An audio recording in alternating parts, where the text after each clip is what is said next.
12 years. That is how long a queen can bleed in silence before the whole damn empire smells it. Tonight, you will watch a woman walk into a tower she was never meant to open and find the one truth her king buried alive. But here is what nobody is ready for. The monster in this story is not who you think. Stay with me until the very last word. If this story cuts you open, hit that like button, drop your city in the comments, and let me see where my people are watching from tonight. Now settle in. This is going to hurt. The rain had not stopped for 6 days.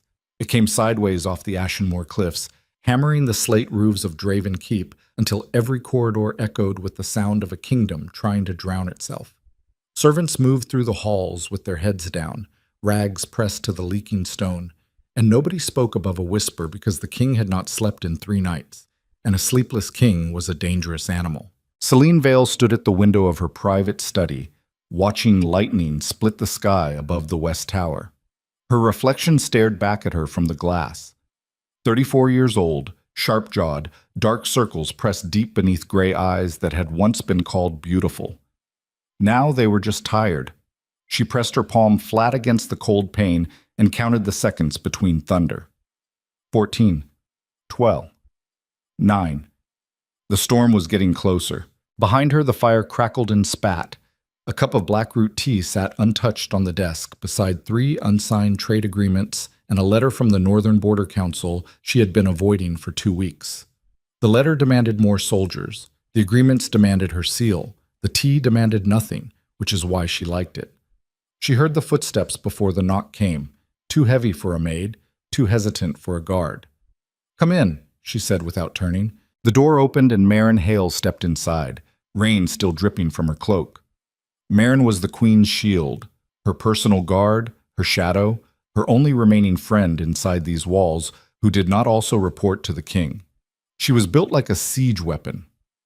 Broad shoulders, cropped red hair, a scar that ran from her left ear to the corner of her mouth from a border skirmish 6 years back. She never smiled, which Celine appreciated. Smiling people in this palace were usually lying. "You need to come with me," Marin said. Her voice was low. Not the low of secrecy, the low of something wrong. Celine turned. "Now?" "Right now." Marin's jaw was tight.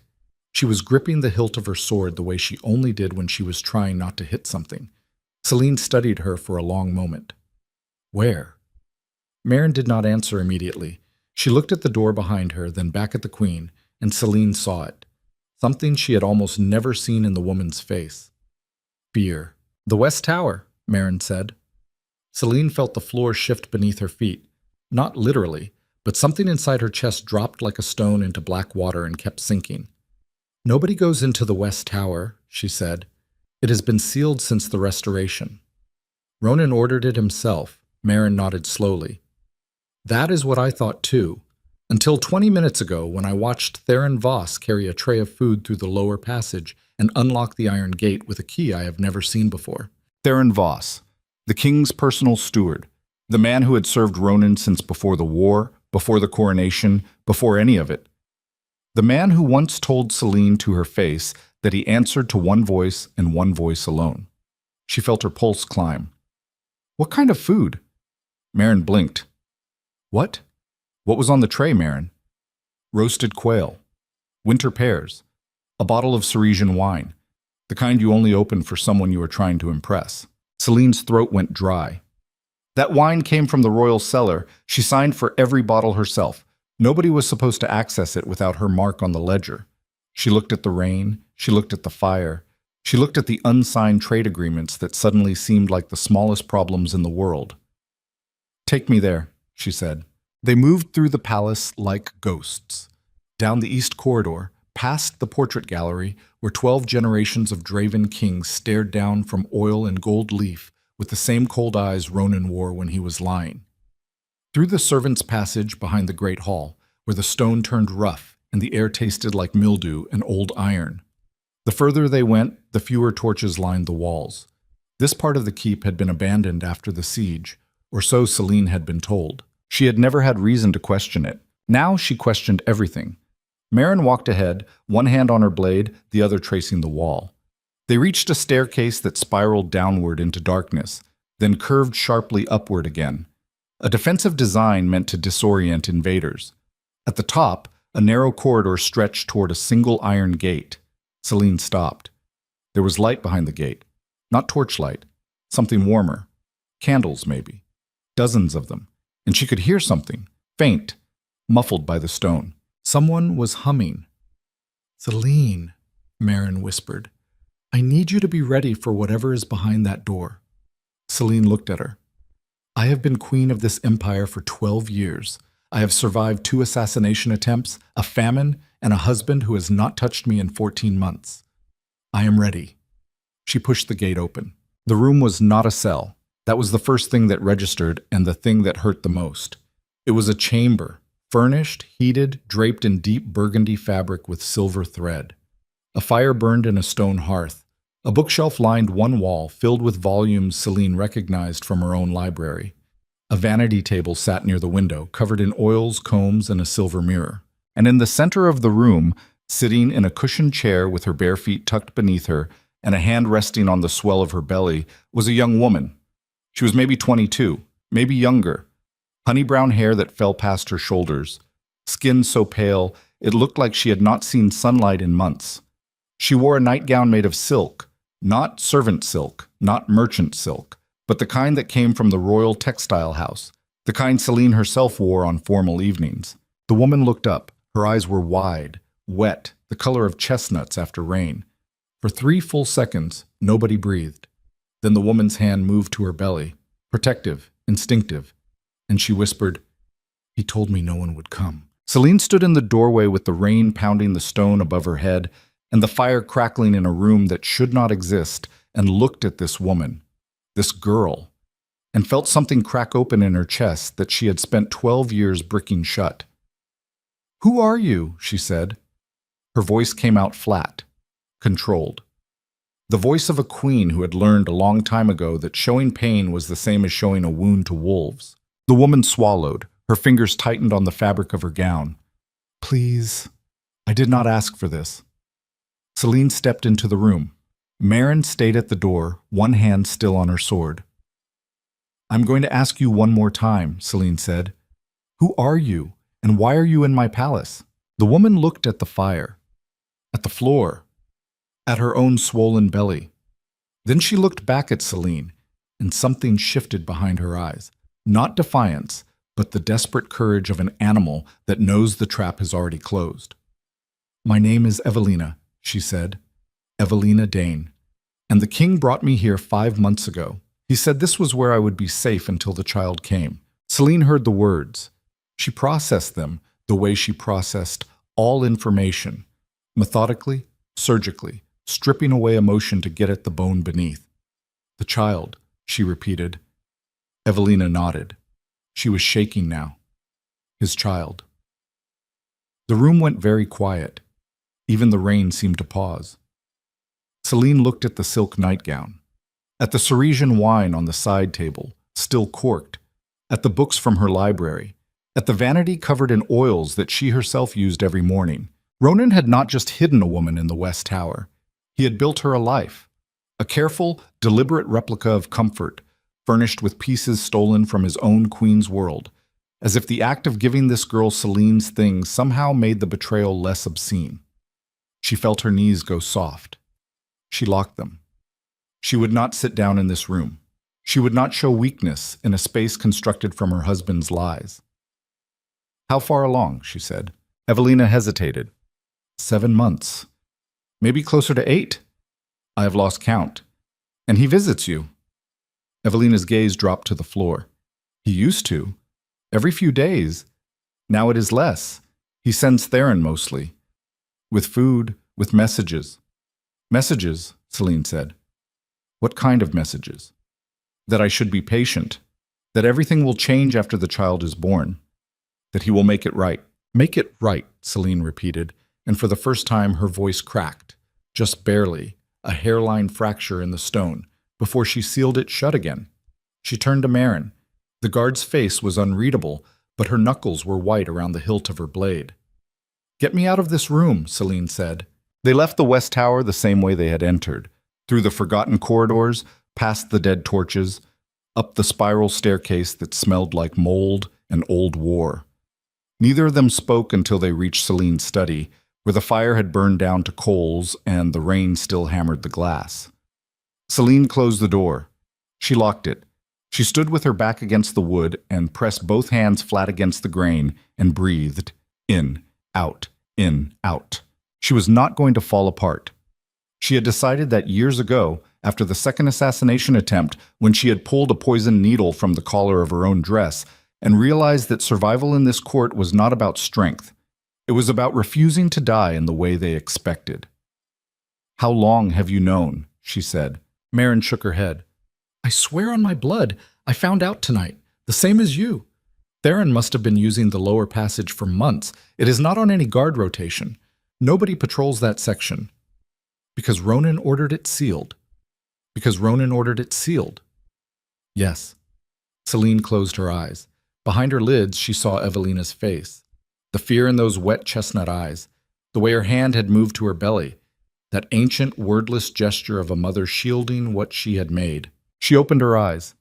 "I need to know everything about Evelina Dane," she said. "Where she came from. Who her family is. How she entered this palace. And I need to know without Ronan finding out I was in that tower tonight. Can you do that?" Marin nodded. "I will start before dawn." Celine moved to her desk and sat down. She picked up the cup of blackroot tea. It was cold. She drank it anyway.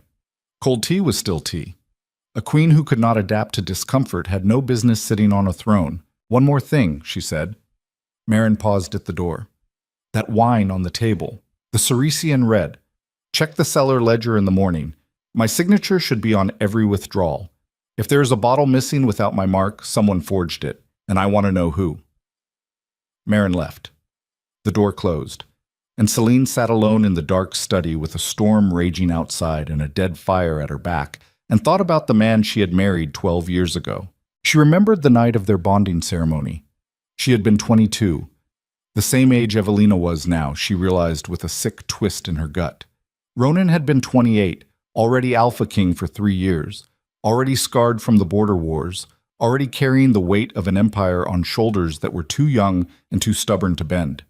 He had taken her hand in front of 1,000 witnesses and said the words that were supposed to mean something. "I bind my blood to yours. I bind my shadow to your light. What I am, you will share. What I carry, you will know." 12 years later, she did not even know about the room in the West Tower.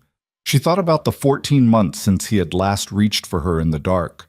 She had told herself it was the pressure of the northern border conflict. She had told herself it was the weight of ruling.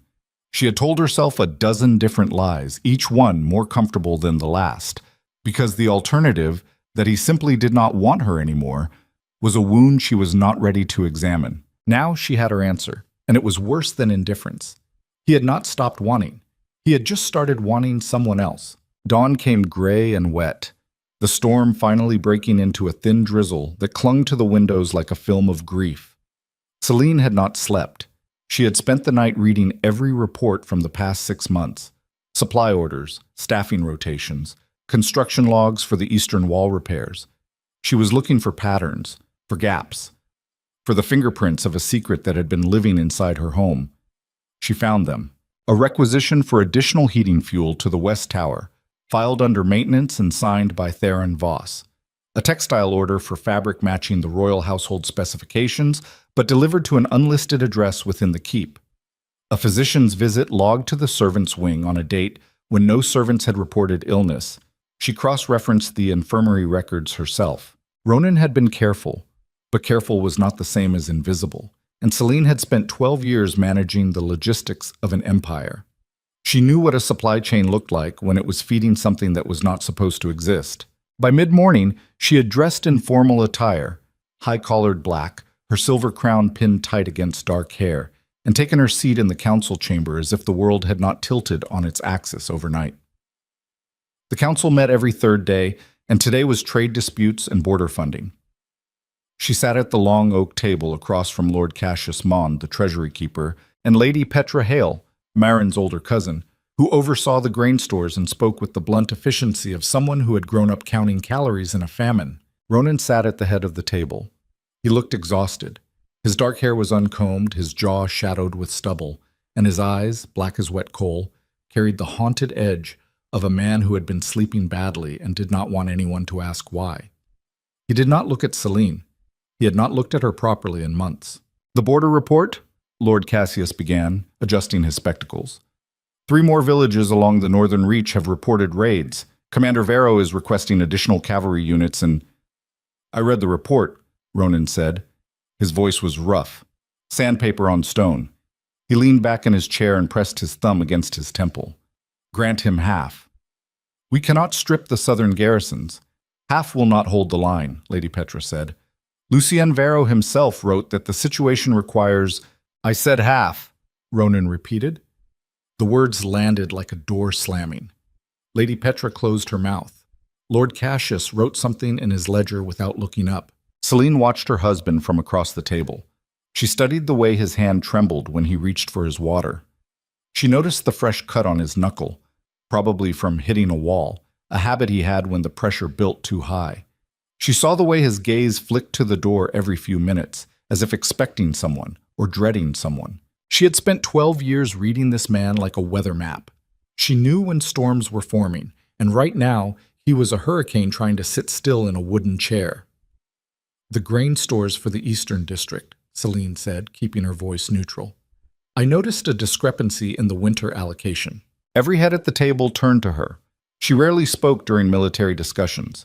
She handled economics, logistics, civilian governance, the invisible architecture that kept the empire standing while the men argued about swords. Ronan's eyes met hers for the first time that morning. Something flashed behind them. Surprise, then wariness, then a careful blankness that she recognized as guilt wearing a mask. "What kind of discrepancy?" he said. Celine held his gaze. "Heating fuel. There's a surplus order routed through the maintenance ledger that does not correspond to any occupied section of the keep.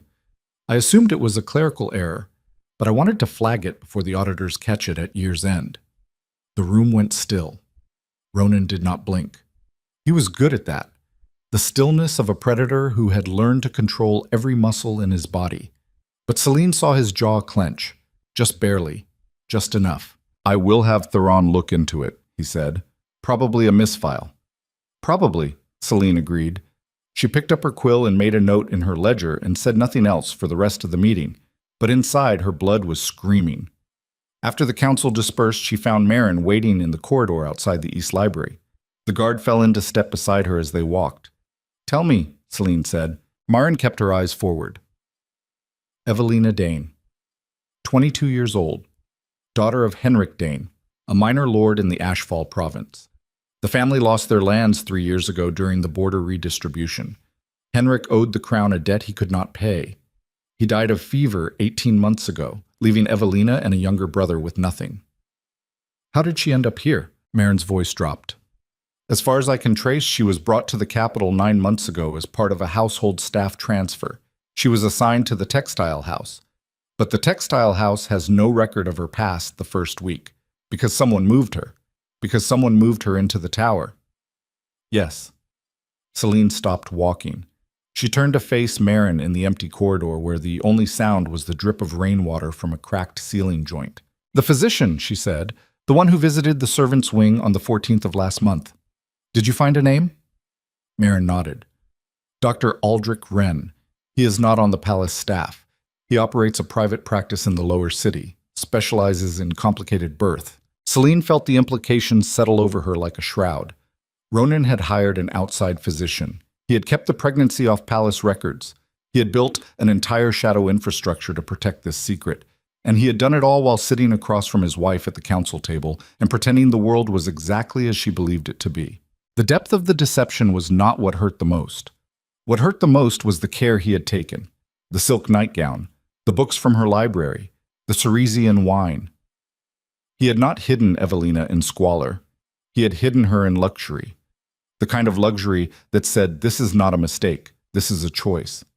He had chosen. And he had not chosen Celine. She started walking again, faster now. "I want to see her again," she said. "Celine," Marin's voice carried a warning. "If Ronan finds out, he will not find out. He is meeting with the border commanders this afternoon. He will be in the war room until nightfall. That gives us 4 hours. And what exactly are you going to do? Celine did not answer right away. She kept walking, her boots striking the stone with the precise rhythm of a woman who had made a decision and was no longer interested in debating it. I'm going to talk to her, she said. Not as a queen, not as a wife, just as a woman who deserves the truth from another woman who has been living inside a lie. Marin exhaled through her nose. You are going to get us both killed. No, Celine said. I am going to find out what is really happening in that tower. Because something does not add up, Marin. A pregnant woman locked in a hidden room, terrified, claiming the king made her promises. And yet the king himself looks like he has not slept in weeks. Guilty men sleep badly, but so do men who are afraid. And right now, Ronan does not look like a man enjoying his secret. He looks like a man trapped inside one. They reached the entrance to the lower passage. Marin unlocked it with a key she had taken from a dead guard's quarters. Old, rusted, but still functional. The passage was cold and dark, the walls slick with condensation. Celine descended into the blackness without hesitation. She had spent her entire reign walking into rooms where she was not welcome. This was just another one. When she pushed open the iron gate for the second time in 12 hours, Evelina was standing at the narrow window, one hand pressed against the glass, the other cradling the underside of her belly. She spun around when the gate creaked, and the terror that flooded her face was so raw, so immediate, that Celine had to stop herself from stepping back. Please, Evelina said. Her voice was shaking. Please, I will do whatever you want. Just do not hurt the baby. The words hit Celine like a fist to the sternum, not because they were dramatic, because they were real. This woman was not performing fear. She was drowning in it. Celine raised both hands, palms out. I am not here to hurt anyone, she said. She kept her voice low, steady, the way she would talk to a spooked horse. I am here to understand. Evelina stared at her. Her breathing was ragged, her chest rising and falling too fast. Celine could see the pulse hammering in her throat. You are the queen, Evelina whispered. Yes. He said you would never find me. Celine let that sentence land. She let it sit in the room between them like a corpse on a table. He was wrong, she said. Evelina's legs gave out. Not dramatically, not a faint or a collapse. She simply stopped being able to stand. She sank into the chair by the hearth and pressed both hands over her face and made a sound that was not quite crying and not quite breathing, but something terrible in between. Celine pulled a second chair from the corner of the room and sat down across from her, close enough to see the trembling in Evelina's fingers, far enough to give her space. She waited. Outside, the rain had picked up again. Inside the tower, the fire crackled. Somewhere deep in the palace, Ronan was bent over a war table, moving wooden figures across a map and pretending his kingdom was only threatened from the outside. Evelina lowered her hands. Her eyes were red, her cheeks blotched, and snot glistened on her upper lip. She wiped it with the back of her sleeve, the sleeve of a silk gown that cost more than her dead father had earned in a year. What do you want to know? She said. Her voice was hollow, emptied out. Everything, Celine said, starting with the truth. Evelina laughed. It was a horrible sound, broken glass scraped across a plate. The truth. Nobody in this palace wants the truth. They want the version that keeps them comfortable. Try me, Celine said. Evelina looked at her, really looked. And whatever she saw in the queen's face, the exhaustion, the rage held on a leash, the 12 years of silence that had calcified into something harder than anger, it must have been enough, because she started talking. He found me in the textile house, Evelina said. I had been there a week. I was sorting wool when he walked through on an inspection. He stopped. He looked at me. And I knew, every woman knows, what that look means when it comes from a man who has the power to take whatever he wants. Celine said nothing. Her hands were folded in her lap, perfectly still. Inside her chest, something was burning. He did not force me, Evelina continued quickly. I need you to know that, he asked. He was gentle. He came back the next day and the next. He brought me things. Books. Wine. He said I reminded him of someone he had lost a long time ago. He said he had been lonely for years. Celine's jaw tightened so hard she felt her teeth creak. He said he and his queen had grown apart, that the marriage was political, that there was no love left between you. Evelina's voice shrank to almost nothing. I believed him. I know that makes me foolish, but when a king tells you his heart is empty and you are the one filling it, you believe. Because the alternative is that you are just a girl with nothing and a man with everything. Chose you for no reason, and that is too terrifying to accept. Celine closed her eyes. She counted to 5. She opened them. When did you find out about the child? She said. 3 months after he brought me here. Evelina pressed her palm against her belly. He was happy, happier than I had ever seen him. He said the child would change everything, that he would find a way to make it legitimate, that I would stand beside him. As what? Celine said. Evelina met her eyes. As his mate, she whispered, his true mate. The words hung in the air between them like smoke from a burning house. Celine stood. She walked to the window and looked out at the rain and the gray sky and the distant black line of the northern mountains where Commander Lucien Vero was currently fighting to hold the border of an empire that was rotting from the inside. She thought about the word true mate, as if 12 years of holding this kingdom together through famine and assassination and the grinding loneliness of sleeping next to a man who was already dreaming of someone else, as if all of that was somehow false. A placeholder. A rough draft of a life waiting to be replaced by the real thing. She breathed. Then she turned back to Evelina and said something she had not planned to say. Something that came not from the queen, but from the woman underneath. He told me the same thing once, she said, that I would change everything, that I was the one who made his heart feel less empty. Evelina's face crumpled. I need you to answer me carefully, Celine said. She crossed the room and knelt in front of the younger woman's chair, bringing their faces level. Evelina flinched but did not pull away. When Ronan visits you, Celine said, how does he touch you? Evelina blinked.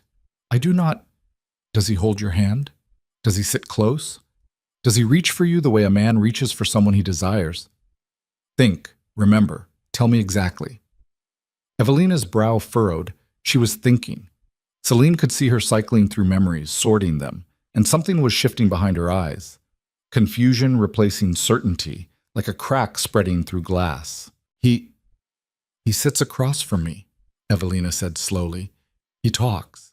He asks about the baby. He brings things. But She stopped.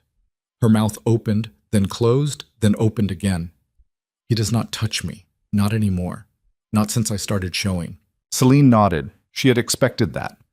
Ronan was many things. Brutal, proud, desperately lonely. But he was also a man governed by obsession. And obsession was not the same as love. Obsession was about possession, about the idea of a thing, not the thing itself. He does not love you, Celine said. She did not say it with cruelty. She said it the way a surgeon says this is going to hurt, because it was necessary. One more thing. Evelina waited. The letters, Celine said. The ones you keep hidden in the drawer beneath the false bottom of your vanity? Evelina went white. Every drop of blood drained from her face so fast that Celine thought she might actually pass out. I noticed the scratches on the wood when I was here last night, Celine said. Fresh scratches. The kind you make when you open and close a hidden compartment in a hurry. Who are you writing to, Evelina? The young woman's mouth was trembling. Her hands were clenched so tight in her lap that her knuckles looked like they might split the skin. Celine waited. Patient. Still. The way a hunter waits when the prey is deciding whether to run or surrender. Outside, the storm broke open again. Thunder rolled across the mountains like the voice of something old and furious. And in the hidden room at the top of the West Tower, a girl with a secret inside a secret looked at the queen she had been told to fear and made a choice. I cannot tell you, Evelina whispered. If I tell you, he will die. Celine felt the air change. She felt the entire architecture of what she thought she understood shift and reform into something new, something darker, more tangled, more dangerous than a king's infidelity. Who? She said. Evelina shook her head. Tears were streaming down her face now, silent and fast. Please, you do not understand. I did this to protect him. Everything I have done, the lies, the tower, letting Ronan believe all of it was to keep him alive. Celine leaned closer, her voice dropped to barely a breath. The child is not Ronan's. Evelina broke. She broke the way a dam breaks, not all at once, but in pieces. Cracks spreading outward until the whole structure gives way and everything behind it comes flooding through. She sobbed with her whole body, shoulders heaving, mouth open in a silent scream, and the sound that finally came out was not a word but a name, whispered through so much grief that Celine almost did not catch it. Almost. But she did. And the name changed everything. Because the father of the child growing inside Evelina Dane was not the Alpha King. It was not some minor lord or faceless servant. It was the one man Ronan trusted more than anyone alive. The man who held the northern border. The man who commanded the largest standing army in the empire. The man who sat at the king's right hand in every war council and called him brother. Commander Lucien Varro. Celine stood slowly. Her knees ached. Her head was pounding. The room felt too small, the walls pressing inward, the fire too hot. She looked at Evelina, weeping, pregnant, terrified, wrapped in silk stolen from a queen's wardrobe, and understood for the first time that this was not a story about a cheating king and a hidden mistress.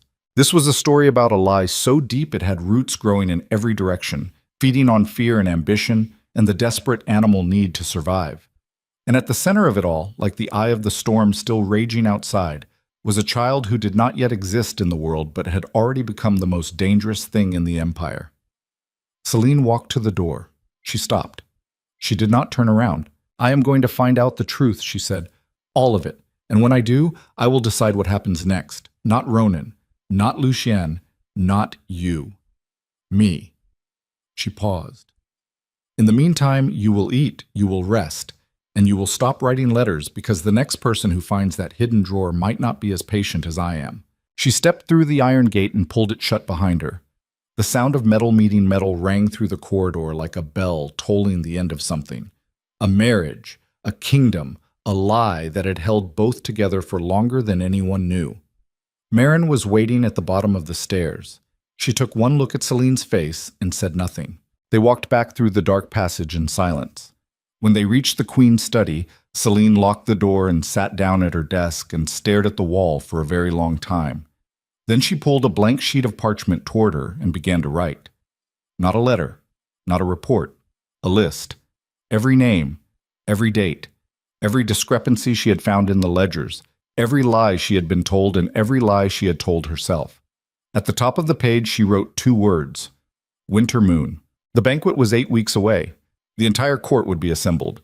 Every noble house, every commander, every advisor and ally and enemy who wore fine clothes and sharper smiles. 8 weeks to uncover the full truth. 8 weeks to build a case so airtight that not even an Alpha King could claw his way out. 8 weeks before Queen Celine Vale stopped bleeding in silence and made the whole damn empire watch. She set down the quill. She looked at the storm outside her window, and somewhere deep in the marrow of her bones, in the place where queens are forged and wolves learn to bare their teeth, she smiled. It was not a kind smile. It was not meant to be. The list grew like a tumor. Every night after the council adjourned and Ronan disappeared into whatever black hole he crawled into when he thought no one was watching, Celine sat at her desk and added to it. Names, dates, supply requisitions, guard rotations that had been quietly altered over the past 9 months. She cross-referenced everything against the palace ledgers she controlled, and the picture that emerged was not just damning, it was architectural. Ronan had not stumbled into this betrayal.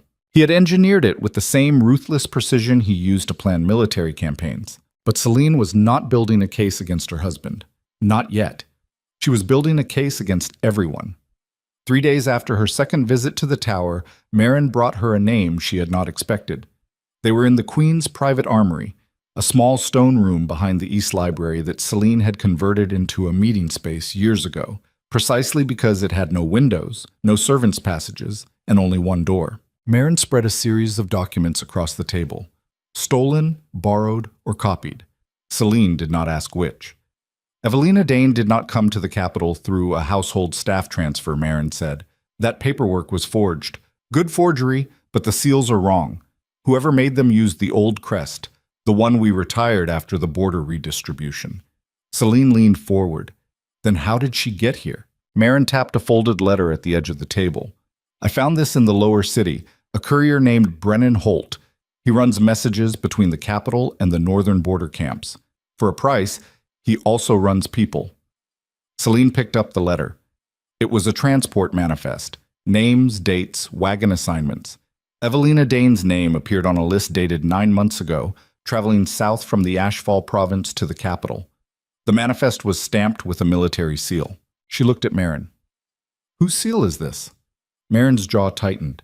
Northern Border Command. Lucien Vero. Celine set the letter down. She pressed her fingers against the table until her knuckles ached. The stone was cold. She wanted it colder. She wanted something sharp enough to cut through the fog of implications settling around her like smoke. He sent her here, Celine said. Lucien sent her to the capital. Knowing what? Knowing she was already carrying his child? That is the question, Marin said. Either he sent her to hide the pregnancy from the border camps where it would have been noticed within weeks, or he sent her for another reason entirely, and the pregnancy complicated things after she arrived. Celine stood. She paced the small room. 4 steps to the wall, 4 steps back.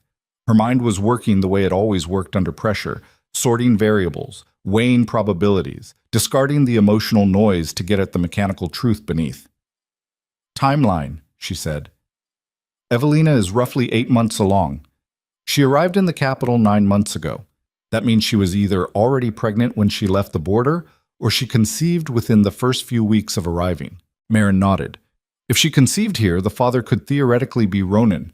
The timing works. But she told me it is Lucian's child. She told you that while sobbing and terrified and locked in a room by a man who controls whether she lives or dies. Marin crossed her arms. I am not saying she lied.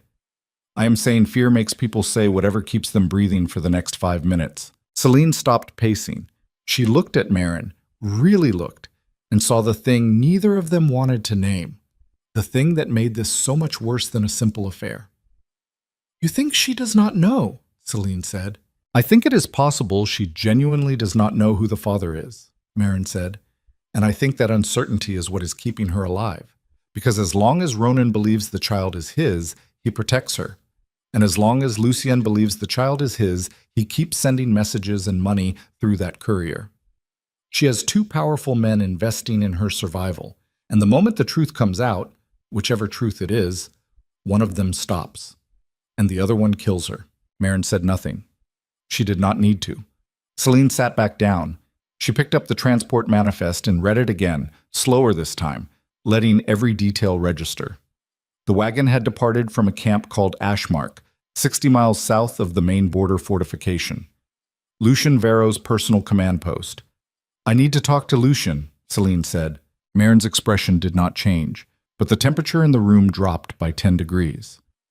Lucien Vero is 600 miles north. Even a fast rider would take. I am not sending a rider. Celine folded the manifest and slid it into the inner pocket of her coat. The Winter Moon banquet is in 8 weeks. Every commander in the Empire is required to attend. Lucien will be here, and when he arrives, I will be ready. Ready for what, exactly? Celine met her eyes. To find out which of these men destroyed my life, and which one is about to destroy the Empire. The weeks that followed were the loneliest of Celine's reign. She could not confide in the council. Lord Cassius was loyal to procedure, not people. He would report the irregularities in the ledgers to Ronan before Celine could blink. Lady Petra was sharp but politically cautious. The kind of woman who would sooner cut a diseased limb than risk the infection spreading to her own house. And the other council members, Lord Aldrich of the Eastern Province, Commander Gareth Stone of the Southern Guard, the trade envoys and tax collectors and minor lords who filled seats and nodded at the appropriate moments. They were all, in their own small ways, pieces on a board that Ronan controlled. Celine had no allies. She had Marin. And she had the list. She added to it every night. She cross-referenced palace accounts against border supply chains and found a thread of payments, small amounts, always in coin, never documented in the official treasury, flowing from the capital to a private account in the merchant district. The account was registered to a woman named Ilara Voss, Theron Voss's sister. The money had been moving for 7 months. She traced the physician, Dr. Aldrich Wren had visited the West Tower 4 times in the past 3 months. Celine sent Marin to his practice in the lower city with a cover story about a pregnant servant needing discreet care. Marin came back with a receipt for prenatal tonics and a conversation she relayed in the armory with the door locked. "He is scared," Marin said. "He knows he is in over his head. He told me the pregnancy is high risk. The girl is small and the baby is large, and he has been trying to convince whoever is paying him to move her to a proper facility. He was told no, too visible." Celine absorbed this. "Who is paying him?" "Theron. Always Theron. The doctor has never met the king directly. He was told the patient is a ward of the crown, kept in protective custody for political reasons." Celine almost laughed. Almost. But laughter required a kind of energy she no longer had. She was running on blackroot tea and 4 hours of sleep a night, and the cold, grinding momentum of a woman who had been lied to so thoroughly that uncovering the truth had become the only thing keeping her sane. She visited Evelina twice more during those weeks, always when Ronan was occupied. War councils, border briefings, the endless machinery of an empire at low-grade conflict. She went alone the second time against Marin's protests. She needed the girl to talk freely, and Marin's sword hand and scarred face did not exactly encourage casual conversation. The second visit, Evelina was calmer. Still frightened, still pale, but there was a steadiness in her voice that had not been there before. She was sitting by the fire, reading a book of northern folk histories that Celine recognized from her own shelves. "You came back," Evelina said. She did not sound surprised. She sounded resigned. Celine sat in the chair across from her. "I told you I would. People in this palace say a lot of things." Celine let that land without responding. She studied the younger woman, the way her hand rested on her belly now with more weight than before, the dark circles under her eyes that mirrored Celine's own, the bitten-down fingernails and the raw skin around her cuticles where she had been picking at herself. "Tell me about Lucien," Celine said. Evelina's hand stilled on her belly. The fire crackled. Rain tapped the narrow window. "He is a good man," Evelina said quietly. "Good men do not send pregnant women 600 miles south and then hide behind military seals." Evelina's eyes flashed, the first real spark of defiance Celine had seen in her. He did not know. "When I left Ashmark, I did not know either. It was too early. I found out 3 weeks after I arrived in the capital. By then Ronan had already noticed me. By then I was already inside." "Inside what?" "This." Evelina gestured at the room. "The tower, the silk, the cage that smells like perfume." Celine leaned back. "When did you tell Lucien?"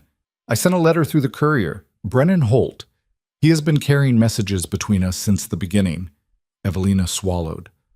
"Lucien wanted to come south immediately. He wanted to take me back to the border, hide me in one of the outpost villages. I told him no, because by then Ronan believed the child was his, and if Lucien showed up demanding me back, Ronan would have killed us both. So you let the king believe a lie to keep yourself alive." "I let the king believe a lie to keep my child alive," Evelina said. Her voice broke on the word child, but she held Celine's gaze. "There is a difference." Celine looked at her for a long time. She thought about survival, what it cost, what it required, how it bent a person into shapes they would never have chosen if the world had given them any other option. She thought about her own survival, the 12 years of silence and compromise and swallowed rage that had kept her on the throne while better women would have walked away. She thought about how surviving often looked exactly like complicity, and how easy it was to hate someone for doing the thing you had done yourself. "Does Lucien know about the letters you have been hiding?" Celine asked. Evelina nodded. "He writes back, through Brennan. It is the only thing that has kept me—" She stopped. Her throat worked. "Sane," she finished. "What does he say?"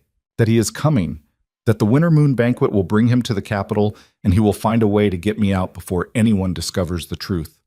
Celine felt her stomach drop. Lucien Varro, the man who commanded 30,000 soldiers along the northern border, the man Ronan called brother, was planning to extract a pregnant woman from the king's private tower during the most heavily guarded event of the year. It was either the bravest plan she had ever heard or the most catastrophically stupid. "He cannot do that," Celine said. "I know," Evelina whispered. If he tries to take you during the banquet, Ronan will treat it as treason, not just against the crown, against the blood bond. He will execute Lucien in front of every noble house in the empire, and he will be within his rights to do it. I know. And the child. Ronan will claim the child regardless. If he believes it is his, he will never let it go. You understand that? A king does not release what he considers an heir. Evelina's face crumpled. She pressed both hands against her belly and bent forward, and the sound that came out of her was the sound of a woman who had been holding a weight far too heavy for far too long. Then what do I do? She said. Tell me. Tell me what I am supposed to do. Because I have been in this room for 5 months, and every day the walls get smaller, and every night I dream about my baby being born in a place where the only light comes through a window the size of my hand, and I cannot. She was hyperventilating. Celine moved before she thought about it. Instinct, not strategy. She knelt in front of the chair and took Evelina's hands and held them. The girl's fingers were ice cold and shaking so badly that Celine could feel the tremors running up through her own wrists. Breathe, Celine said. Look at me. Breathe. Evelina looked at her, tear-streaked, snot-nosed pupils blown wide with panic. She breathed. Once, twice. The shaking slowed but did not stop. I'm going to tell you something, Celine said, still holding her hands, and I need you to hear it, because it is the most honest thing anyone in this palace has said to you in months. You are not getting out of this tower by running. Lucien cannot save you. Ronan will not free you. The only person who can end this is me, and I am going to. But you have to trust me. Why would I trust you? Evelina said. Her voice was thin as paper. You are his wife. Celine squeezed her hands. Because I am the only person in this empire who has less reason to lie to you than anyone else. He already took everything from me. There is nothing left to protect, and that makes me the most dangerous woman in this kingdom. Something passed between them, not friendship. It was too soon and too fractured for that. But recognition. The silent understanding of two women standing on opposite sides of the same wreckage, both realizing the man who put them there was not the one who would dig them out. I need your letters, Celine said. All of them. Every message Lucien sent, every message you wrote back. Evelina hesitated. If I am going to do this, Celine continued, I need to know exactly what Lucien knows, what he has planned, and what he is willing to do. Because I'm going to make sure his plan does not get everyone killed, including your baby. Evelina pulled her hands free. She stood, slowly, the weight of her belly shifting her center of gravity, and walked to the vanity. She knelt with difficulty, reached beneath the false bottom, and pulled out a bundle of letters tied with a strip of cloth torn from her nightgown. She held them against her chest for a moment. Then she held them out to Celine. He is not a traitor, Evelina said. He loves me. That is all this is. Celine took the letters. She tucked them inside her coat beside the transport manifest, and for one brief second she allowed herself to feel the weight of everything she was carrying, the paper, the secrets, the lives that depended on what she did next. Love, Celine said. Love is never all anything is. She left the tower. She read the letters that night in the armory with the door locked and a single candle burning. Marin sat across from her, sharpening a knife on a whetstone, the rhythmic scrape filling the silences between Celine's breathing. The letters were devastating. Lucien wrote with the blunt clarity of a soldier who had never learned to hide behind pretty language. His words were direct, urgent, and raw, with a desperation that bled through every line. He did not write like a man conducting a political affair. He wrote like a man in love with a woman he could not reach, carrying a child he could not protect, trapped in a situation that was tightening around both of them like a noose. He described his plan in the last 3 letters. He would arrive at the winter moon banquet with his personal guard, 12 men, handpicked, loyal only to him. He would attend the opening feast, maintain appearances, then slip away during the midnight toast when the court would be drunk and distracted. He would reach the West Tower through the same lower passage that Marin had discovered, take Evelina, and ride north before dawn. He had a safe house prepared in the mountain village of Greyvale, 70 miles north of the capital. From there, he would take her across the border into the free territories where Ronan's authority did not reach. It was detailed, it was well-timed, it was logistically sound, and it would fail. Celine knew it would fail because she understood something Lucien did not. Ronan had already tripled the palace guard for the banquet. She had seen the deployment orders herself, signed and sealed 3 weeks ago. Every gate, every passage, every corridor would be watched. The king was not just preparing for a celebration. He was preparing for a display of force, a reminder to every noble house that the Alpha Crown was secure and unchallengeable. Ronan was expecting trouble. Maybe not from Lucien specifically, but he was expecting something. A king who hid secrets was a king who feared exposure, and fear made men like Ronan quadruple the locks on every door. "He will die," Celine said, setting down the last letter. Marin looked up from her whetstone. "The commander? If he tries this, Ronan will catch him before he reaches the tower gate, and even if by some miracle he gets Evelina out, the roads north will be crawling with patrols. They will not make it 30 miles. So what do we do?" Celine stared at the letters spread across the table. She stared at the handwriting, the heavy strokes, the ink blots where the quill had pressed too hard, the places where a word had been scratched out and rewritten because a man 600 miles away was trying to find the right thing to say to a woman he might never see again. She thought about the winter moon banquet. 8 weeks. No, 6 now. 6 weeks until the entire power structure of the empire gathered under one roof, dressed in their finest, drinking Ceresian wine and pretending the world was not on fire. She thought about Ronan's face at the council table, the trembling hand, the cut knuckle, the way he flinched every time someone mentioned the West Tower in passing, even as a geographical reference. She thought about Evelina's hands on her belly. She thought about power, what it meant, who held it, and what happened when the person who held it realized they had been holding nothing but air. "We do not stop Lucien," Celine said. "We use him." Marin set down her knife. "Explain." "Lucien's plan fails because it relies on secrecy. But what if secrecy is exactly the wrong strategy? What if the only way to save Evelina, stop Ronan, and prevent the kind of bloodshed that tears an empire apart is to do the one thing nobody in this palace has the courage to do?" Marin waited.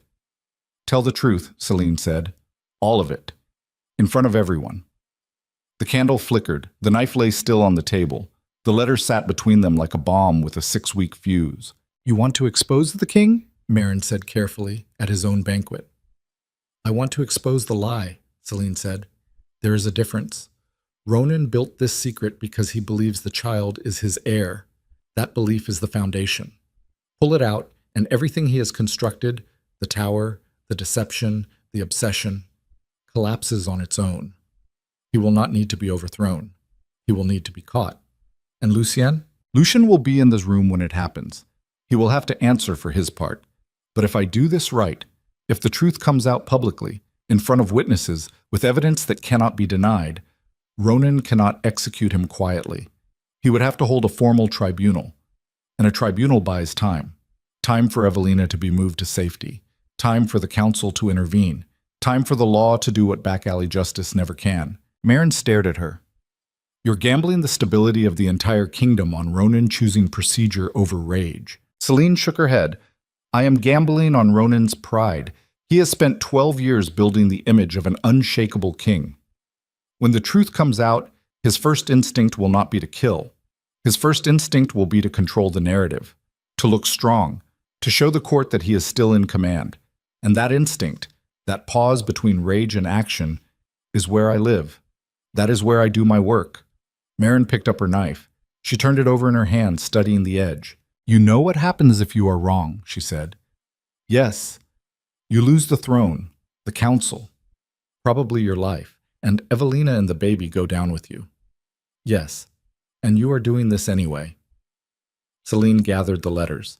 She stacked them neatly, aligned the edges, and tied them back together with the strip of torn silk. She placed them inside her coat, over her heart, where she could feel the paper press against her ribs with every breath. "I have been wrong for 12 years, she said. "I was wrong about my marriage, wrong about my husband, wrong about the life I thought I was building inside these walls. Being wrong one more time does not scare me anymore. What scares me is spending the rest of my life knowing the truth and choosing to be silent." She blew out the candle. The darkness swallowed them both. The following week, Celine did something she had never done before. She requested a private audience with Lady Petra Hale. They met in the East Garden. Dead in winter, the hedges stripped bare, the fountain frozen solid in the center of the courtyard. It was the most exposed location in the palace, which was precisely why Celine chose it. No walls meant no ears, and the cold ensured no one lingered nearby longer than they had to. Lady Petra arrived in a fur-lined coat, her breath pluming in the gray air. She was 53, lean and hard-eyed, with silver streaked through black hair pulled tight against her skull. She had managed the Empire's grain stores for 11 years and had survived 4 attempts to remove her from the position by lords who thought a woman had no business controlling the food supply. She survived because she understood a fundamental truth about power. The person who feeds the army is more important than the person who commands it. "Your Majesty," she said. She did not bow. Petra never bowed to anyone. It was one of the reasons Celine respected her. "Lady Petra, thank you for meeting me. You said it was urgent." Celine looked at the frozen fountain. The ice had cracked in the cold, sending fractures across the surface like veins in marble. She thought about how something could look solid and still be breaking apart from the inside. "How long have you known about the West Tower?" Celine said. Petra did not flinch. She did not blink. But something behind her eyes shifted, a recalculation, fast and precise. The same look she wore when grain shipments came in short, and she had to decide which provinces starved. "Define what you mean by the West Tower," Petra said. "You know exactly what I mean." Silence. The wind cut through the garden, biting exposed skin. Celine did not pull her coat tighter. She stood in the cold and let it hurt because the hurt was keeping her focused. Petra exhaled. 2 months, she said.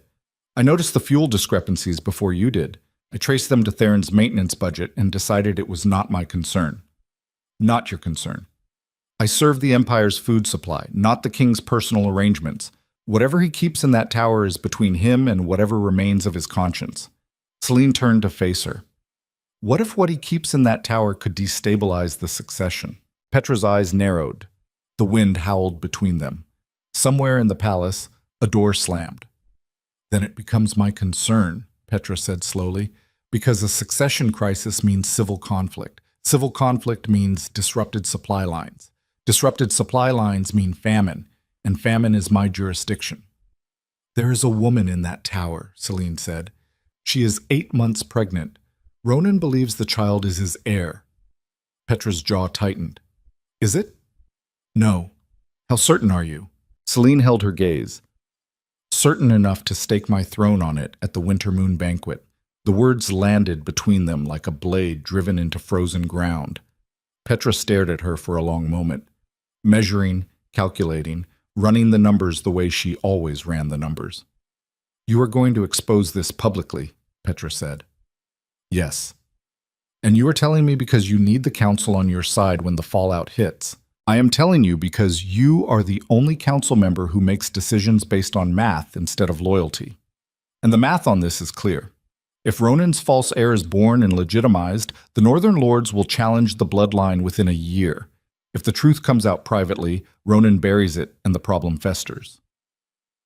The only path that preserves stability is controlled exposure. In public, with witnesses."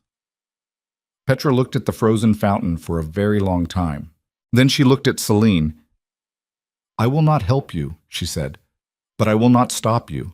And when the banquet comes, I will be watching. If your evidence holds, you will have my voice on the council. If it does not," she paused, "I will pretend this conversation never happened." "Fair enough," Celine said. "One more thing," Petra said. She stepped closer, lowering her voice. "Marin told me about the letters." Celine went rigid. "Marin, she is my cousin." "Blood runs thicker than orders, Your Majesty. I know about Commander Vero, and I know you think you can control what happens when 2 powerful men discover they have been played by the same woman. Evelina did not play anyone. She survived." Petra shrugged. "Survived. Played. The difference is academic when the swords come out. My advice, well, not that you asked, is to remember that Lucien Vero is not a man who breaks quietly. He is a border commander. When he is cornered, he fights. And if he fights in the middle of your carefully planned exposure, your controlled detonation becomes an uncontrolled massacre." She turned and walked back toward the palace without another word. Her boot prints cut clean lines through the frost. Celine stood alone in the dead garden with the wind biting her face and Petra's words rattling through her skull like stones in a tin cup. She thought about Lucian, a man she had met only a handful of times at formal events, a man who called her husband brother, a man who had managed to fall in love with the one woman on earth who could unravel an empire. She thought about his plan, the 12 loyal guards, the midnight extraction, Grey Veil. She thought about what Petra had said. When he is cornered, he fights. Celine needed Lucien Vero at the Winter Moon banquet. She needed him calm, visible, and controllable. She needed him to not do anything catastrophically heroic in the 12 hours between his arrival and her revelation, which meant she needed to contact him before he reached the capital. She needed to tell him about her plan, convince him to abandon his, and trust a woman he had never spoken to with the lives of the woman he loved and the child he had never met. She had 4 weeks to figure out how. She pressed her fingers against the letters hidden inside her coat. The paper was warm from her body heat now, soft at the edges where her sweat had dampened it. She thought about Lucien's handwriting, the heavy strokes, the blotted ink, the raw and ugly honesty of a man who did not know how to be anything other than what he was. She thought about Ronan's handwriting, neat, controlled, every letter precisely formed, the penmanship of a man who had learned very early that presentation was more important than content. 2 men, 2 hands, 2 entirely different ways of gripping the world, and Celine standing between them, holding the only thing that mattered more than either of their hearts. The truth. She looked up at the West Tower. From the garden, she could see the narrow window at the top, the one the size of a hand, the one Evelina stared through every day while the world outside went on without her. A light was burning behind it, small and warm and impossibly fragile against the vast gray sky. Celine turned toward the palace. She walked fast. She had letters to write and a courier to find and 6 weeks to turn a kingdom inside out without anyone seeing her hands move. Behind her, the light in the tower flickered. And somewhere on the northern border, 600 miles away, Commander Lucien Vero was already saddling his horse. He was not waiting for the banquet. He was coming now. Marin brought the news at dawn on a Tuesday, 4 weeks before the Winter Moon banquet, and she brought it the way she brought everything, without softening the blow. Lucien Vero crossed the River Ash 3 days ago, she said. He is traveling with 6 men, not 12. Moving fast. Off the main roads. At his current pace, he reaches the capital in 5 days. Celine was standing at the window of her study. She had not yet dressed. Her hair hung loose around her shoulders, and the dark circles under her eyes had deepened into bruises. She looked like a woman who had been fighting a war in her sleep. 5 days, she said. 5 days. That is 4 weeks early. Yes. She pressed her palm against the glass. The cold bit into her skin. Her breath fogged the pain and erased the view. The gray rooftops, the distant mountains, the West Tower standing like a rotten tooth against the morning sky. He could not wait, Celine said. She was not asking. She was confirming what she already knew. The letters had shown her who Lucian was. A man built from straight lines and blunt force. The kind of soldier who solved problems by moving toward them at speed. Patience was a language he had never learned. And the woman he loved was locked in a tower with a baby pressing against her ribs and a king's name stamped on her cage. Of course he could not wait. "How did you find out?" she asked. Marin leaned against the doorframe. The courier. "Brennan Holt. I have been paying him double what Lucy pays. He delivered the commander's last message to Evelina yesterday and a copy to me this morning." Celine turned. What did the message say? 3 words. "I am coming." Celine closed her eyes. Behind her lids she saw the map of the empire. Every road, every river crossing, every choke point between the northern border and the capital. She had memorized that map years ago, back when she still believed understanding geography was the same as understanding power. Now she understood that power had nothing to do with territory. Power was information. Power was timing. Power was knowing what someone was going to do before they did it, and positioning yourself in the space between intention and action. Lucien Vero was a lit fuse burning toward the capital, and if he reached the West Tower before Celine was ready, the explosion would not be controlled. It would be catastrophic. She opened her eyes. "Find Brennan Holt," she said. "I need to send a message to Lucien before he reaches the Outer Valley. Can you get a rider out today? Marin hesitated. Celine caught the hesitation the way she caught everything. Instantly, instinctively, like catching a blade mid-swing. What? Celine said. There is something else, Marin said. Her voice had changed. Lower, tighter. The voice she used when delivering information that would leave a mark. Tell me. Marin reached inside her coat and pulled out a folded piece of paper. She held it for a moment, as if weighing whether to hand it over or burn it. Then she handed it over. Celine unfolded it. It was a letter. Not Lucien's handwriting. She knew his heavy strokes by heart now. This was different, precise, small, written with the careful economy of someone trained to leave no wasted marks on a page. She read it. She read it again. The floor seemed to tilt beneath her feet. Not literally. The stone was as solid as it had been for 300 years. But something in her chest, something structural, load-bearing, the beam that held the rest of her together, cracked. She sat down. Not in the chair, on the floor. Her legs simply stopped holding her, and she sat on the cold stone with the letter in her hands and stared at the words until they blurred. Marin said nothing. She stood in the doorway and watched her queen sit on the floor and did not move, because she understood that some moments could not be helped. They could only be survived. The letter was from Theron Voss. It was addressed to Lucien Vero, and it described, in meticulous detail, every step of Celine's plan. The secret investigation, the evidence she had gathered from the ledgers, the letters she had taken from Evelina's hidden drawer, her meeting with Lady Petra in the frozen garden, the intended exposure at the winter moon banquet. Every piece of the architecture Celine had spent weeks constructing, laid bare in Theron's small, precise handwriting. The date on the letter was 6 days ago. Celine's hands were shaking. She pressed them flat against the floor, palms down on cold stone, and forced herself to breathe. In through the nose, out through the mouth, the way she had taught herself after the second assassination attempt, when the poison needle had come close enough to scratch her collarbone, and she had spent 3 hours in a locked room teaching her body to stop trembling. How? She said. Her voice came out thin and cracked. How does Theron know? Marin stepped into the room. She closed the door. She locked it. I have been asking myself the same question for the last 2 hours, Marin said. Theron should not know about any of this. The only people who knew the full plan were you, me, and as of last week, Lady Petra. Petra, Celine whispered. Marin shook her head. I considered that.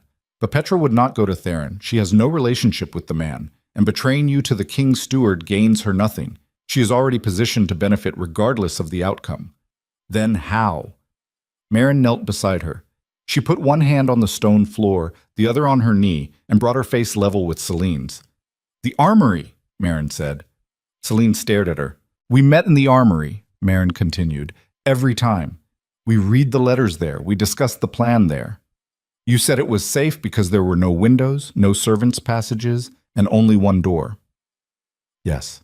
There is a vent, Marin said, behind the weapons rack on the north wall. A ventilation shaft that connects to the servants' corridor above the kitchens. I found it this morning when I went back to check. The grate was loose. Recently loosened struts. The screws had been backed out and replaced with wax plugs that look identical from 3 feet away. Celine felt the blood drain from her face.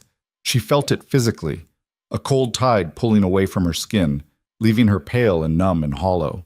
Someone had been listening.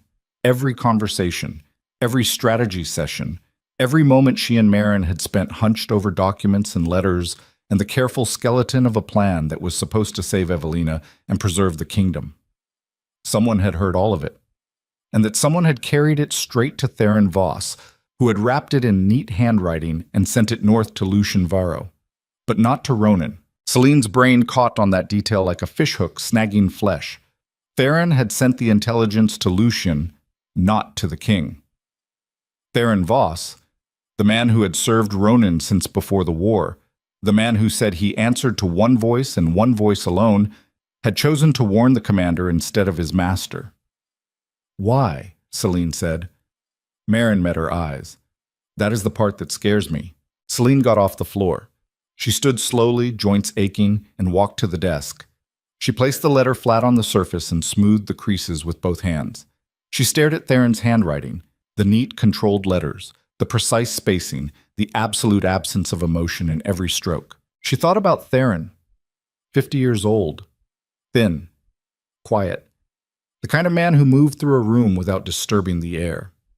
He had been at Ronan's side for 20 years, longer than Celine, longer than Lucien, longer than anyone currently alive in the palace. He knew every secret the king had ever buried. He had the keys to every locked door, the access to every restricted passage, the invisible authority that came from being so essential that he became part of the furniture. And furniture heard everything. Celine had always known Theron was dangerous. She had known it the way you know fire is hot.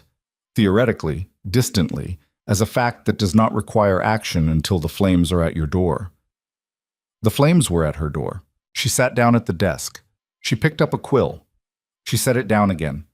She pressed her thumbs against her temples and closed her eyes and tried to think through the vertigo of realizing that the ground she had been standing on for weeks was not ground at all. It was a stage, and she had been performing for an audience she did not know existed. If Theron sent this to Lucien 6 days ago, she said, and Lucien left the border 3 days ago, then Lucien has read this letter. He knows my plan. He knows about the banquet exposure. He knows I have the letters and the evidence. Yes, Marin said, and he is coming anyway, faster than before, with fewer men. Yes, Celine opened her eyes. He is not coming to rescue Evelina, she said. Not anymore. He is coming because he thinks my plan will get her killed. He read Theron's letter and decided that a public exposure puts Evelina and the baby in more danger than his extraction plan. So he is accelerating. He is going to try to get her out before I can act. Marin sat in the chair across the desk. Her scarred face was tight with the kind of tension that precedes violence. That is one possibility, she said. What is the other? The other is that Theron did not send that letter to help Lucien. He sent it to draw him out, to accelerate exactly what is happening right now. Lucien charging south with a small force off the main roads, away from his army, exposed, vulnerable. A trap, Celine said. The word sat in the room like a stone dropped into still water. Think about it, Marin said. Theron has served Ronan for 20 years. His loyalty has never wavered, not once. And now, suddenly, he intercepts intelligence about the Queen's secret investigation and sends it to the king's rival instead of the king himself? That does not make sense. Unless the goal is not to inform Lucien, but to manipulate him. To make him do exactly what he is doing right now. Ride south alone, away from his 30,000 troops, into a situation where he can be captured or killed without triggering a military response. Celine felt the logics of it settle over her like ice water. It was clean. It was elegant. It was exactly the kind of move Theron would make. Not through force, but through information, through understanding how people worked and feeding them precisely the input that would produce the desired output. Lucien was not being warned. He was being herded. And if that was true, then Ronan knew. Maybe not about Celine's plan specifically, but about Lucy's chien, about the affair, about the letters. Maybe he had known for longer than anyone realized. Maybe the whole West Tower, the silk, the wine, the hidden chamber, was not a love nest, but a mousetrap. Bait designed to keep Evelina visible and Lucien reachable, while the king waited for the right moment to close the jaws. Celine felt sick. She felt the nausea rise from her stomach into her throat, and she swallowed it down with the mechanical discipline of a woman who had been swallowing things for 12 years. She looked at the letter again. She read it one more time, slower, parsing every sentence for the things she had missed. And she found it. The last line. 5 words, written in the same precise hand, but slightly different. The pen had been pressed harder, the ink darker, as if Theron had paused before writing and then committed with more force than the rest of the letter required. The Queen is not ready. Celine stared at those words. She turned them over in her mind. She examined them from every angle, the way she would examine a stone pulled from a riverbed, looking for the vein of ore hidden inside. The Queen is not ready. It was a warning, but a warning to whom? If Theron was loyal to Ronan and the letter was bait, those words made no sense. You do not warn your prey about the trap. You do not tell the mouse that the cheese is poisoned, unless you want the mouse to stop, unless the warning was real. Unless Theron Voss, quiet, invisible, loyal Theron, was doing something far more complicated than anyone in this palace had given him credit for. Celine put the letter down. She looked at Marin. I need to talk to Theron, she said. Marin's eyes widened. Absolutely not. If he is working for Ronan, then Ronan already knows everything and nothing I do or do not do in the next 5 days matters. But if he is not, if Theron is operating on his own, then he is the only person in this palace who has access to both sides of this secret and has chosen not to give it to the king. Or he is playing a game none of us understand. Celine stood. Then I need to understand it, because right now I have a border commander riding toward the capital with 6 soldiers and a death wish. A pregnant woman locked in a tower who does not know her lover is walking into a potential execution, and a plan that has been compromised from the inside before I could put the first piece in place. I am out of clean options, Marin. I have been out of clean options since the night I opened that gate and found a girl wearing my nightgown. She picked up the letter. She folded it. She put it in her coat. Where is Theron right now? She asked. Marin exhaled through her nose. She looked like she wanted to argue. She looked like she wanted to grab Celine by the shoulders and shake sense into her, the way soldiers shake sense into each other before a suicide charge. But she did not. Because she had served this woman for 9 years, and she knew the difference between recklessness and resolve, and what she saw in Celine's eyes right now was not a woman losing control. It was a woman who had already calculated the cost of every possible path and chosen the one that hurt the most, because it was the only one that led somewhere. The kitchens, Marin said. He supervises the evening meal preparation between the 5th and 6th bells. Then I have 2 hours, Celine said. She walked to the door. She stopped. She turned back. One more thing, she said. Evelina. She does not know about any of this. Not about Lucien coming early, not about Theron's letter, not about the compromise plan. No, keep it that way. She has enough fear in that room already. I will not add mine. Celine found Theron Voss in the lower kitchens at the 5th bell, exactly where Marin said he would be. He was standing at the far end of the preparation table reviewing a handwritten menu for the week's evening meals, his thin frame draped in the dark, formal coat he wore like a second skin. His hands were folded behind his back. His posture was impeccable, the posture of a man who had spent 2 decades making himself essential by being perfectly still while the world moved around him. Celine dismissed the 2 kitchen maids with a nod. They scurried out without question. The queen rarely visited the kitchens, but when she did, people moved.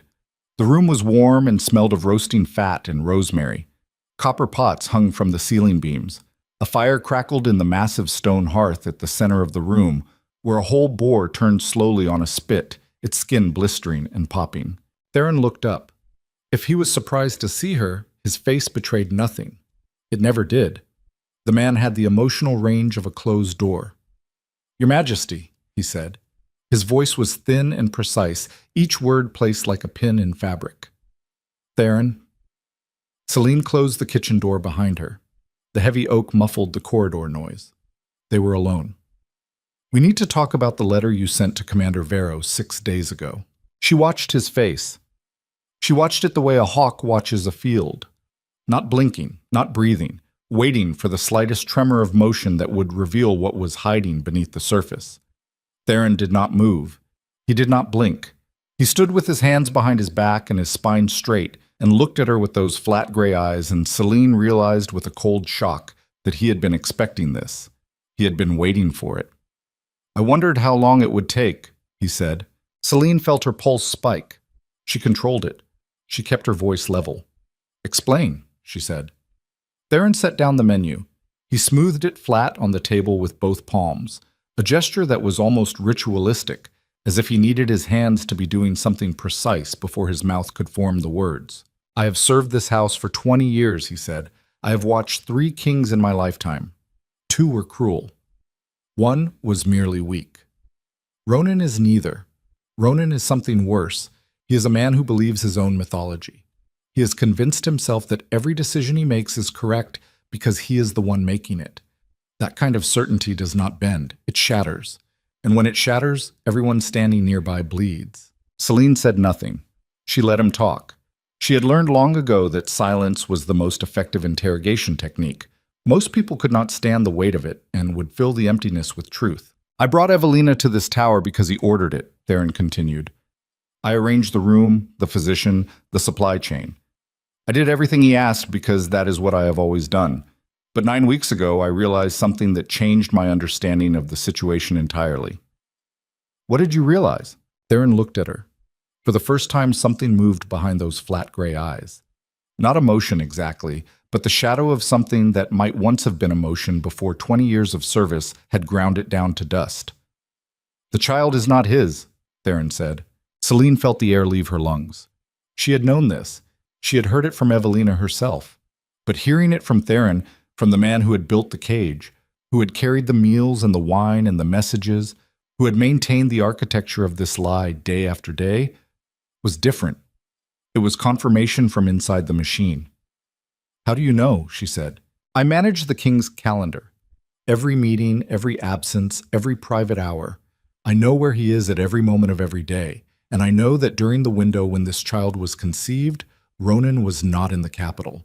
He was at the southern garrison for 12 days. He did not return until after Evelina was already showing. Celine stared at him. 12 days. 12 days. The dates do not align. They never did. But Ronan did not check. He saw a beautiful young woman telling him what he wanted to hear, and he believed it because believing it made him feel like a man instead of a king, and those are not the same thing, no matter how badly he needs them to be. The fire crackled. The boar turned on its spit. Fat dripped into the flames and hissed. If you have known for 9 weeks, Celine said, why did you not tell the king? Theron's jaw tightened. It was the smallest movement, a fraction of a millimeter, but on a face that never moved, it was seismic. Because I've watched this man for 20 years, Theron said. I know what he does when the world contradicts his beliefs.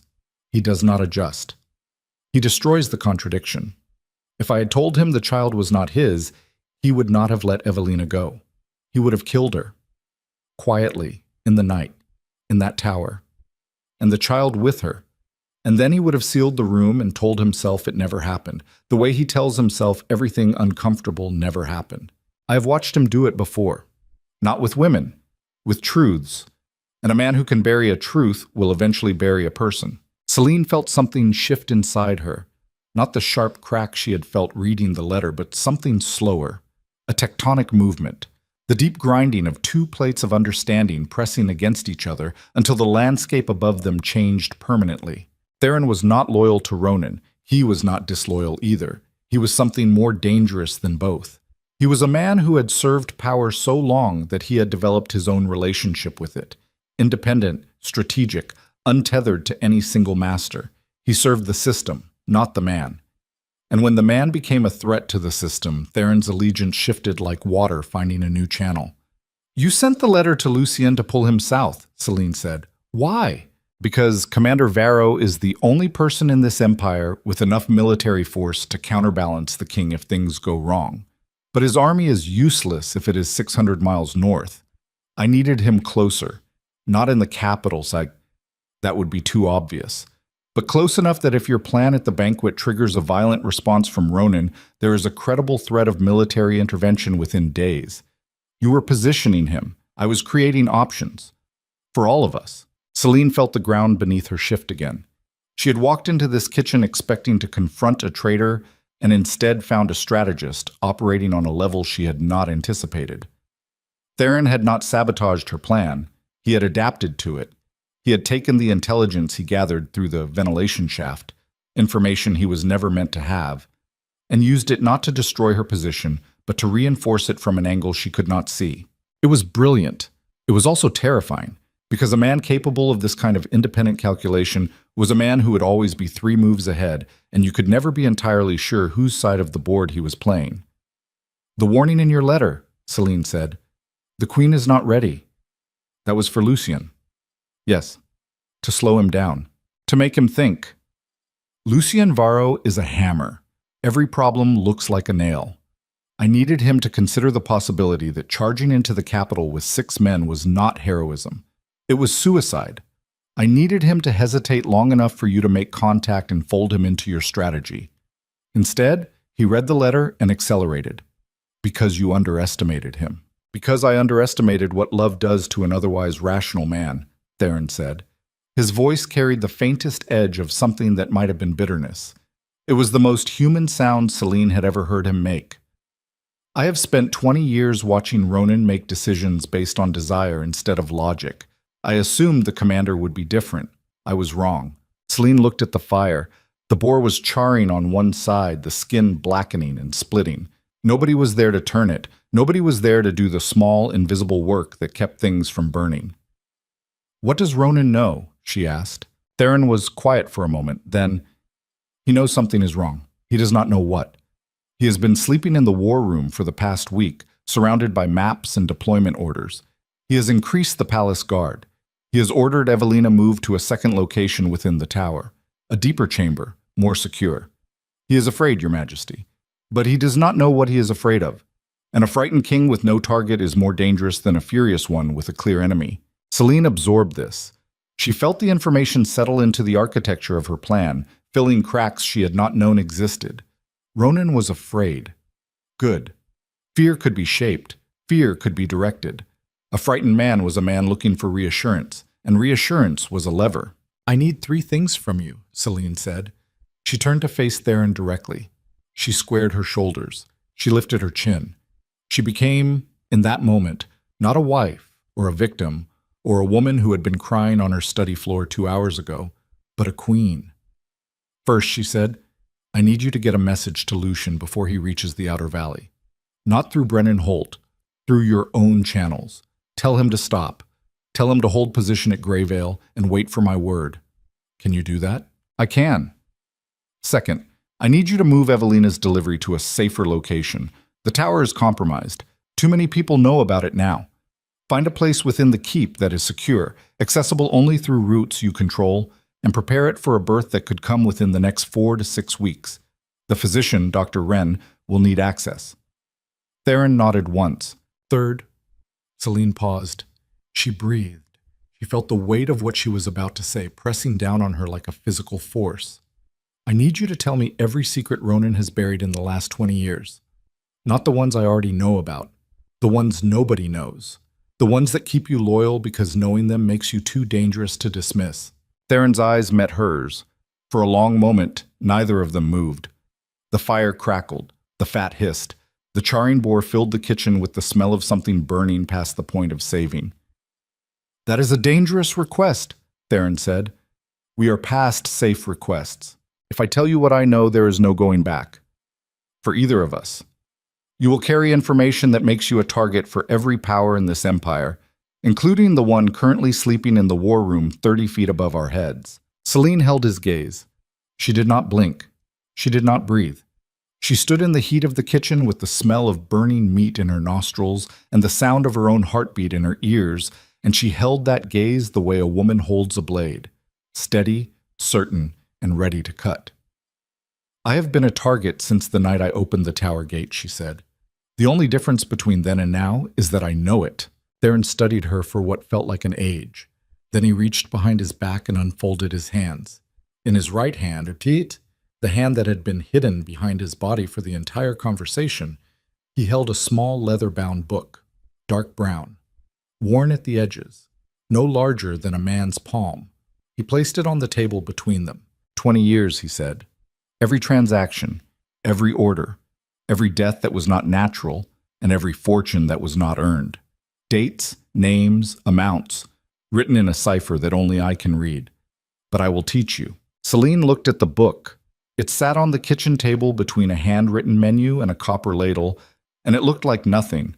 A journal, a recipe collection, a merchant's pocket ledger. But the weight of it was enormous. She could feel it in the air the way you feel pressure before a storm. She reached for it. She stopped. "Why?" she said. "Why are you giving me this? 20 years of loyalty to one man, and you are handing his secrets to his wife in a kitchen that smells like burnt pork. Why now? Why me?" Theron looked at the fire. The boar was ruined now, black on both sides, the meat curling away from the bone, the fat hardened into dark pools in the drip tray. He stared at it with the flat attention of a man watching something inevitable complete itself. "Because in 20 years, he said, you are the first person in this palace who asked me a question and actually waited for the answer." He picked up the menu, he folded it, he slid it into his coat pocket. Then he walked out of the kitchen without looking back, and the door swung shut behind him, and Celine stood alone in the heat and the smoke and the smell of something that had been left on the fire too long. She picked up the book. She held it against her chest. She could feel her heart beating against the leather cover, and for one disorienting second she could not tell which pulse was hers and which belonged to the 20 years of buried truth pressed against her ribs. She left the kitchen through the back corridor and walked to the armory. She locked the door. She found the vent behind the weapons rack, exactly where Marin said it would be, and stuffed it with wadded cloth until no air moved through it. Then she sat at the table and opened the book. The cipher was dense. Numbers and symbols, arranged in tight columns, cross-referenced with dates in a calendar system she did not recognize. It would take days to decode without Theron's help. But some entries were partially readable, names she recognized, dates that corresponded to events she remembered.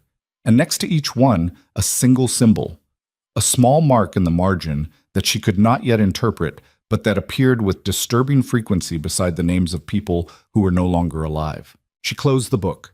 She pressed her fingers against her eyelids and breathed and felt the architecture of everything she thought she knew about her kingdom reshape itself into something uglier and more honest. She had walked into this crisis believing it was about a cheating husband and a hidden mistress. Then she had believed it was about a love affair and a mislabeled heir. Then she had believed it was about power and positioning and the careful manipulation of information. Now she understood it was about none of those things. It was about a system, a machine built from lies and maintained by people who had, each for their own reasons, decided that the truth was too expensive to speak aloud. Ronan was a part of that machine. Evelina was a part. Lucienne was a part. Theron was a part.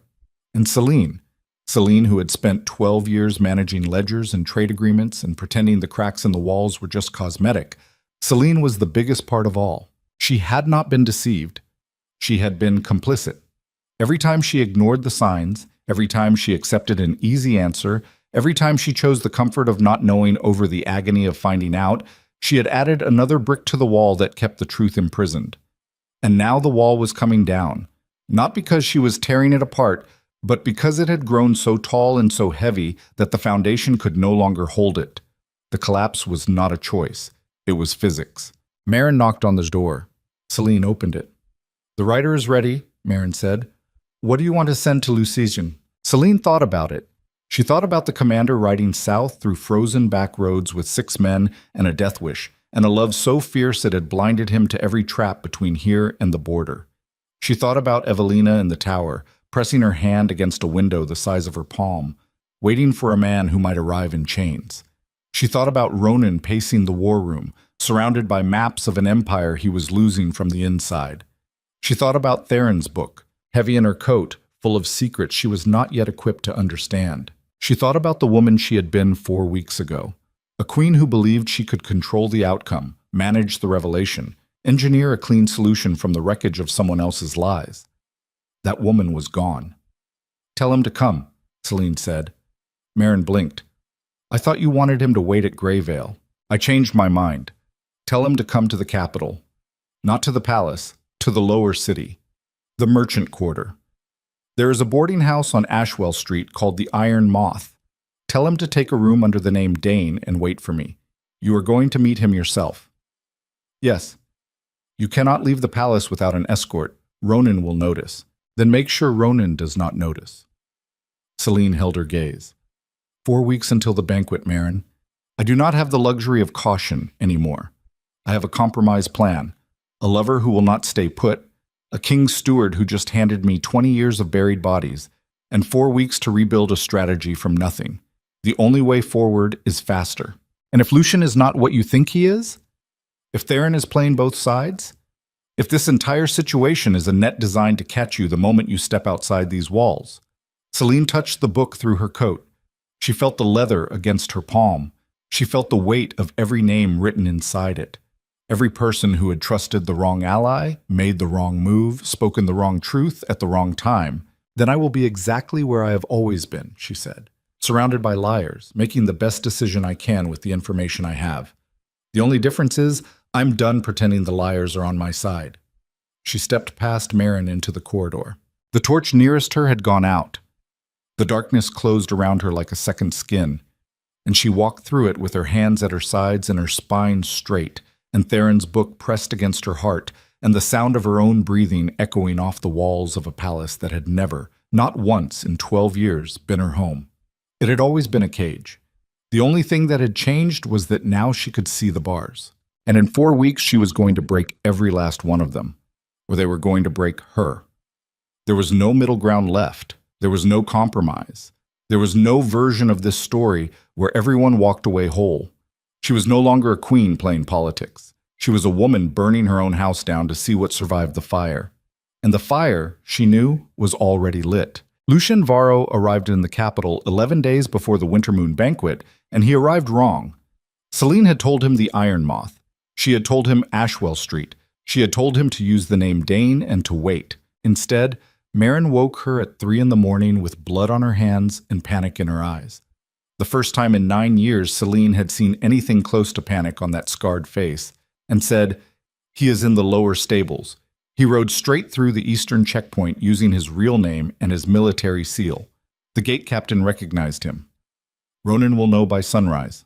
Celine was out of bed before Marin finished the sentence.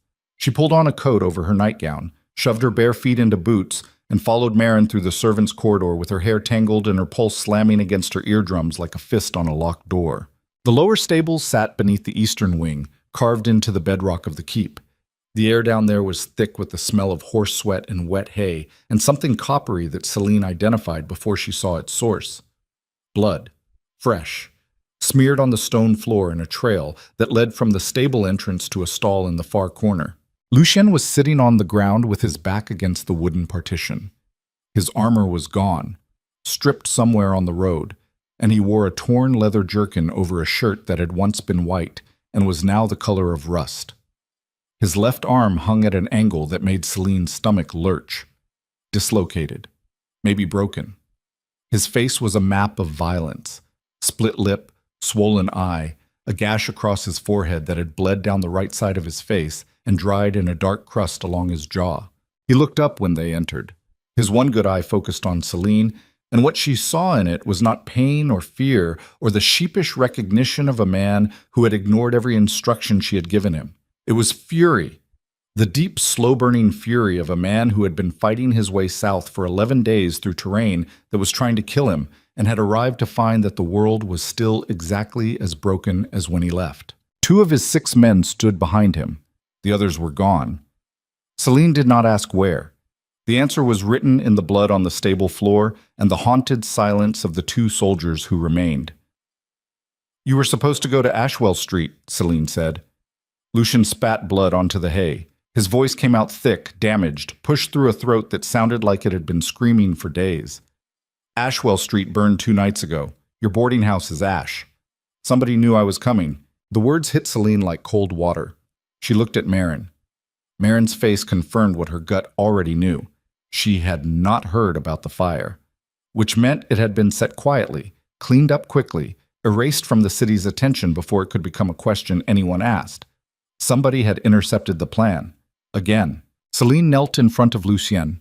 She studied his injuries with the clinical detachment she had taught herself years ago, the same way she studied ledgers and supply chains, categorizing damage, assessing what was salvageable, what was not. His arm needed setting. The head wound needed cleaning. He was dehydrated. She could see it in the cracked skin of his lips and the sunken hollows around his eyes. But underneath the wreckage, the man was solid. Broad through the chest and shoulders, thick-necked, heavy-handed. He was built the way border commanders were built. Not for elegance, but for endurance. A body designed to absorb punishment and keep moving forward. "How many did you lose?" she said. 4. His jaw worked. Ambush at the Greyvale crossing. 12 men in the trees, professional. Not bandits. Military formation. They knew the route. Who sent them? Lucien's good eye locked onto hers. "You tell me. You are the one running the intelligence operation. I am just the fool who trusted your plan to keep us alive long enough to reach the city." Celine held his gaze. She did not flinch. She did not apologize. An apology would have been an insult to the 4 men who had died on a frozen road because someone inside her network had been feeding information to the wrong people. She thought about Theron's book, hidden in the false bottom of her desk drawer. She thought about the cipher she had been decoding night after night, the names and dates slowly resolving into a pattern that looked less like a king's record and more like a warlord's ledger. She thought about the 5 entries she had decoded so far.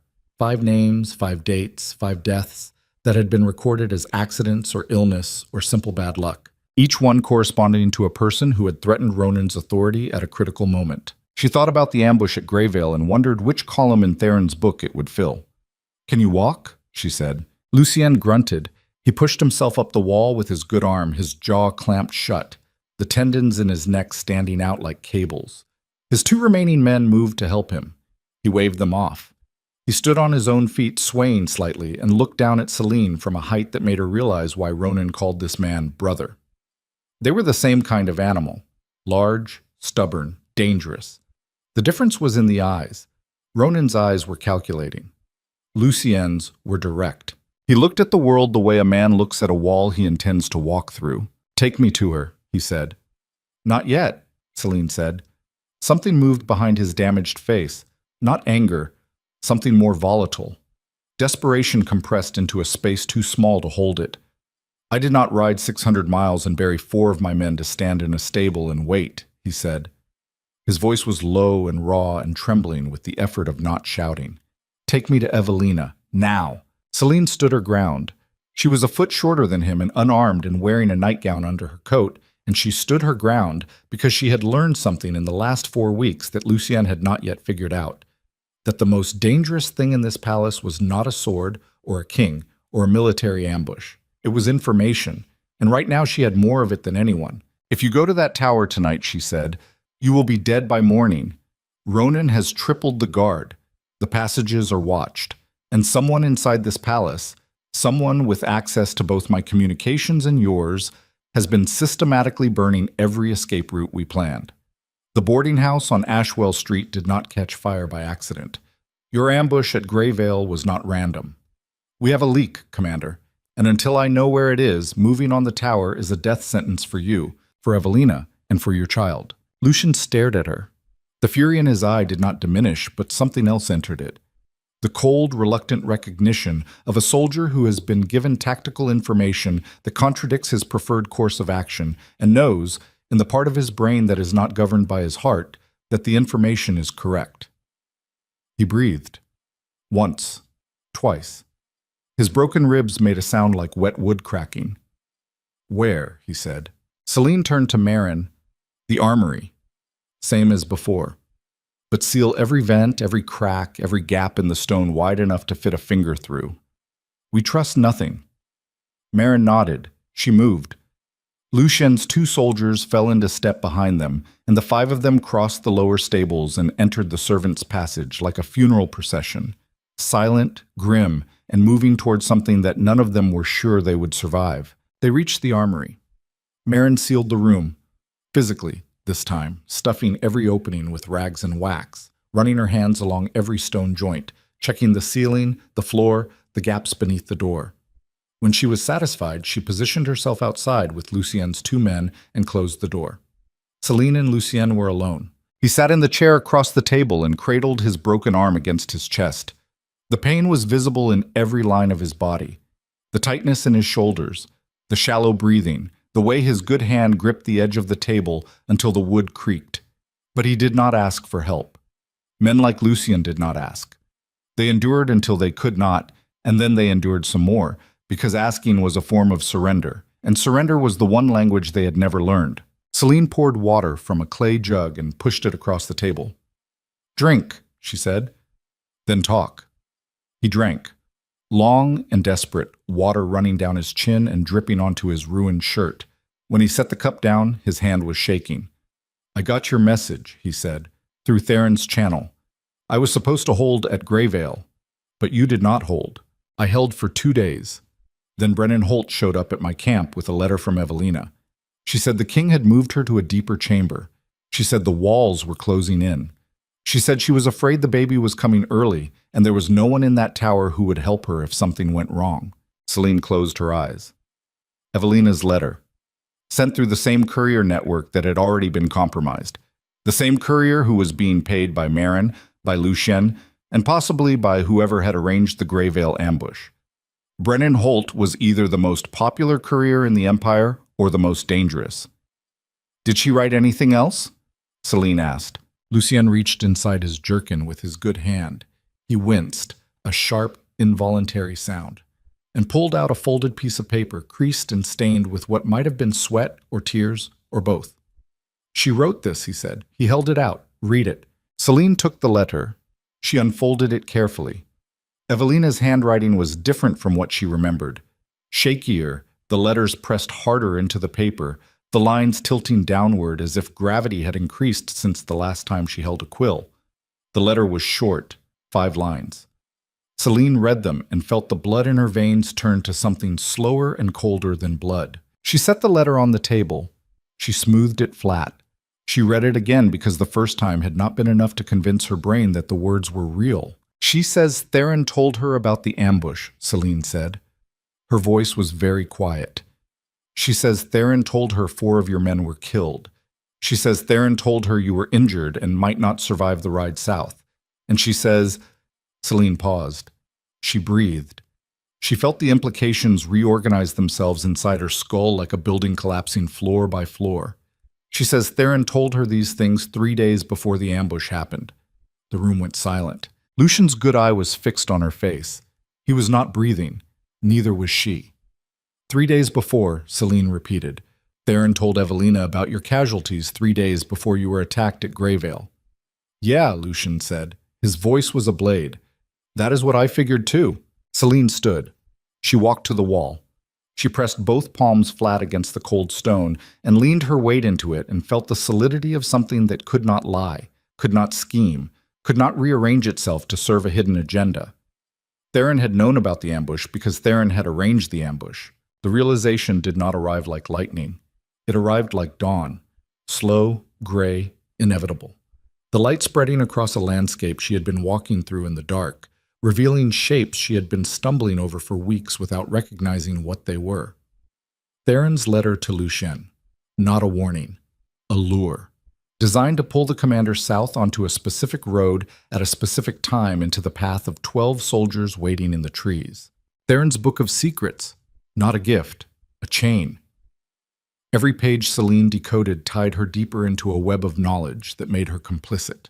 If the information in that book ever became public, Celine's fingerprints would be all over it. She would look not like a whistleblower, but like a co-conspirator who had known about buried deaths for weeks and said nothing.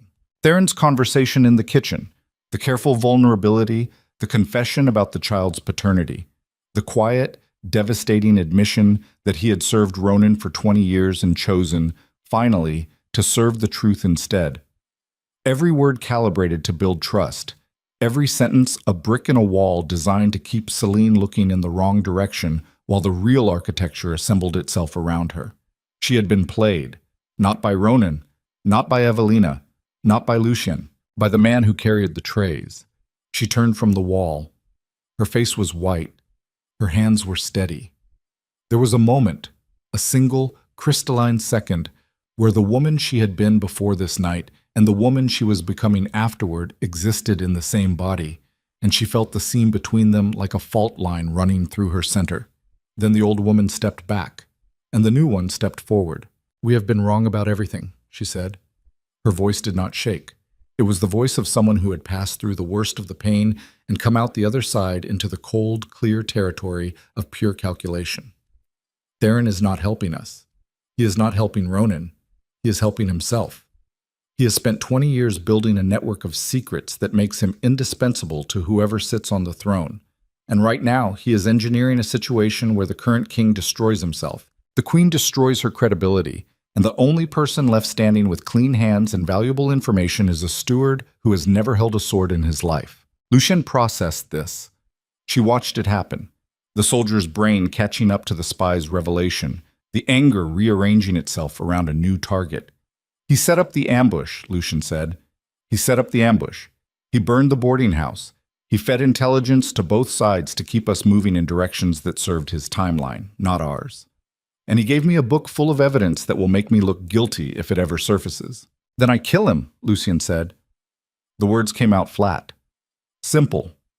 The solution of a man who had spent his life in a world where problems could be ended with a blade. No, Celine said. No? Killing Theron solves nothing. The book still exists. The compromised courier still exists. The ambush at Greyvale has already happened, and 4 of your men are already dead, and nothing we do to one man in a dark corridor changes any of that. What we need is to understand what Theron actually wants, because men like him do not accumulate 20 years of secrets for power. Power is a side effect. They do it for survival. And if we can figure out what is threatening his survival, we can figure out why he is dismantling ours. Lucian's jaw was clenched so tight the muscles in his face were trembling. His broken arm was swelling, the skin purpling beneath the torn sleeve. He needed a physician. He needed rest. He needed to not be sitting in a sealed armory beneath a hostile palace, having a strategic conversation with a woman he had met for the first time 90 minutes ago. But he stayed, because underneath the fury and the pain and the animal desperation to reach the woman carrying his child, Lucien Varro understood something that most soldiers never learned, that the battlefield was not always where the swords were. Sometimes the battlefield was a table in a quiet room where 2 people decided what the truth was going to be. "What do you need from me?" he said. Celine sat down across from him. She looked at his ruined face, his broken arm, his blood-stained clothes. She looked at the letter from Evelina still lying on the table between them. She thought about what it meant to trust a man she did not know with a plan she had not yet built for a future she could not yet see. "I need you to disappear," she said. Lucien blinked. "Not from the capital. From sight. Marin will move you to a safe location. You stay there. You do not contact Evelina. You do not contact your men. You do not go near the tower. You do not exist until the night of the winter moon banquet. And then what? And then you walk into that banquet hall in front of every noble house in the empire, and you stand beside me while I burn this lie to the ground." She held out her hand, not for a handshake, for something older, a grip, the way soldiers sealed a pact before a battle they did not expect to survive. Lucien looked at her hand. He looked at her face. He looked at the door behind her, beyond which Marin stood guard in a corridor that led to a palace that held a tower that held a woman who held his child. He took her hand. His grip was rough and hot and shaking and strong enough to crush bone. "Swear to me she will be safe," he said. Celine squeezed back. She matched his pressure. She did not flinch. "I will do something better than swear," she said. "I will make it true." They released. Celine stood. She gathered Evelina's letter and folded it into her coat beside Theron's book, which she now understood was not a weapon she had been given, but a cage she had been locked inside. She would need to neutralize it. She would need to find a way to account for the information without being destroyed by it. She would need to become the kind of woman who could hold a live explosive in her hands and carry it across a room full of people without anyone noticing the fuse was burning. She had 11 days to become that woman. She opened the armory door. Marin looked at her. Lucien's 2 soldiers looked at her. The corridor stretched in both directions, dark and cold and full of the invisible machinery of a palace that had been running on secrets for longer than anyone alive could remember. "Move him," Celine told Marin. "Somewhere Theron cannot find." "Where?" Celine thought. She cycled through every location in the palace, every safe house in the city, every forgotten room and sealed corridor she had catalogued in 12 years of managing the keep's logistics. And then she thought of a place so obvious, so exposed, that no one looking for a hidden man would ever think to search it. "My chambers," she said. Marin stared at her. Your Majesty, my private chambers. The inner room behind the study. Ronan has not entered that wing in 14 months. The servants know not to disturb me past the 8th bell, and Theron has no reason to access the Queen's personal quarters. He manages the King's household, not mine. If anyone finds out, then we will have bigger problems than a commander sleeping behind the Queen's study, Celine said. "Move him, now, before the dawn shift changes and the lower stables become visible." Marin moved. The soldiers moved. Lucien moved, slowly, painfully, one arm cradled against his ribs, his battered face set in the hard mask of a man who had decided to trust someone against every instinct in his body. Celine watched them go. Then she turned in the opposite direction and walked toward the West Tower. She reached the iron gate at the same moment the first gray light of dawn began to seep through the narrow windows of the upper corridor. She unlocked it with the key Marin had copied 3 weeks ago and pushed it open. Evelina was awake. She was standing in the center of the room with both hands pressed against her belly and her eyes wide and wild and fixed on the door, as if she had been waiting for hours, as if she had sensed through the stone and the iron and the cold morning air that something fundamental had shifted in the world outside her cage. "Is he alive?" Evelina said. No greeting, no preamble, just the question that had been eating her alive. "He is alive," Celine said. "He is injured, but alive. He is in the capital." Evelina's knees buckled. She caught herself on the edge of the chair, both hands gripping the wood, her body folding around the weight of her belly like a bowstring released from tension. The sound she made was not crying. It was release, the violent, physical expulsion of a terror she had been holding in her chest for days. Celine let her breathe. She stood in the doorway and waited and watched the candlelight move across the walls of the tower room and thought about what she had come here to do. She had come to tell Evelina about Theron, about the ambush, about the burned boarding house and the compromised communications, and the 20 years of buried secrets sitting in a leather-bound book inside her coat. But looking at this woman, 9 months pregnant, alone, terrified, gripping a chair in a tower room because the man she loved was bleeding somewhere in the city below, Celine realized that the truth she carried was not a gift. It was a weapon. And the question was not whether to use it, but when, and against whom, and at what cost. Evelina straightened. She wiped her face. She looked at Celine with those wet chestnut eyes and said, "When can I see him?" "Not yet," Celine said. "When?" "After the banquet." 11 days. Something fractured behind Evelina's face. Not anger, not defiance. Something deeper and more dangerous. The quiet, lethal resignation of a woman who had been promised soon by too many people for too many months and was running out of the capacity to believe it. "You said you would end this," Evelina said. Her voice was flat, depleted. "You said you were the only person who could." "I am," Celine said. "Then why am I still in this room?" Celine crossed the chamber. She sat in the chair across from Evelina and leaned forward until their faces were close enough that she could see the broken blood vessels in the younger woman's eyes, and the dry, cracked skin at the corners of her mouth, and the faint tremor in her lower lip that she was fighting to control. "Because the man who built this room is not who we thought he was," Celine said. "And the plan I made to get you out of it was built on a foundation he laid, which means the plan is compromised, which means I need to build a new one. And I need 11 days to do it." Evelina stared at her. Who? Who are you talking about?" Celine hesitated. She felt the weight of the decision pressing down. Tell her now and risk her panicking, risk her acting on the information in ways that could not be controlled, or withhold it and add one more lie to the pile of lies already suffocating them both. She chose the middle path, the path of partial truth, which was the only currency this palace dealt in. "Someone inside the palace has been feeding information to both sides," Celine said. "They arranged the ambush that nearly killed Lucian. They burned the safe house we had prepared for your escape, and they are still operating inside the walls of this keep. I do not yet know their full motive, but I know enough to understand that the plan we had is dead. I am building a new one, and for it to work, you need to stay exactly where you are, do exactly what you have been doing, and trust no one who comes through that gate except me or Marin." Evelina was quiet. Her hands were on her belly. The baby moved.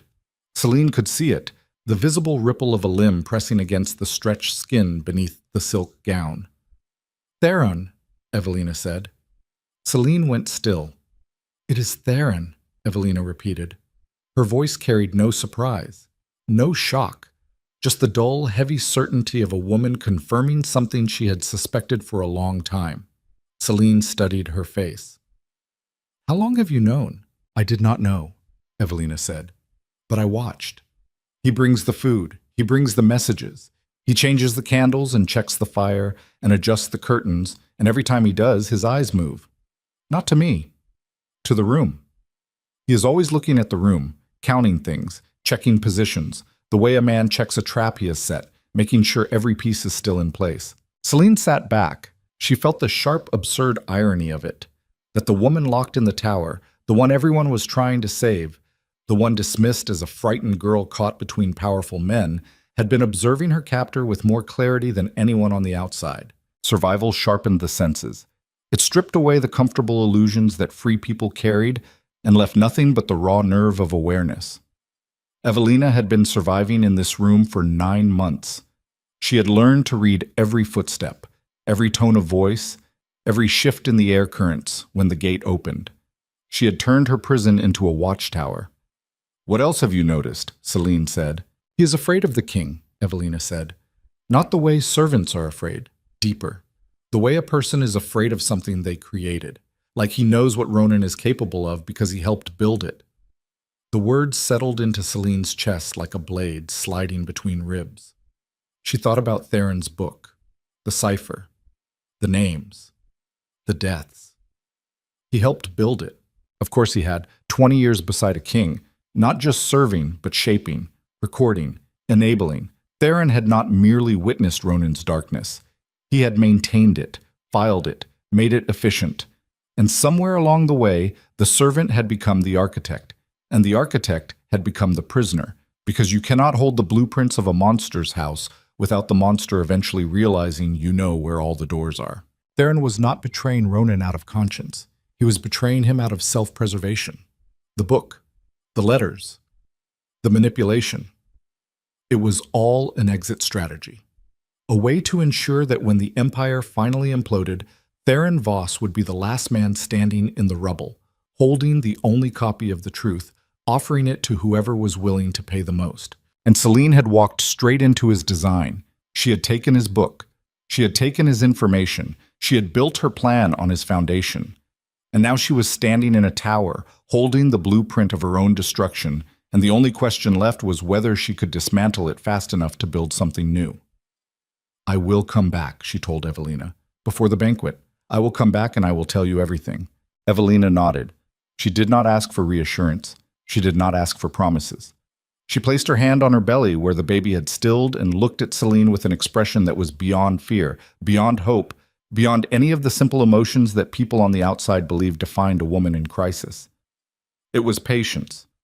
The terrible, ferocious patience of a mother who has nothing left to do but wait and nothing left to give but time. Celine left the tower. She descended through the passage into the gray light of a morning that smelled like wet stone and cold iron.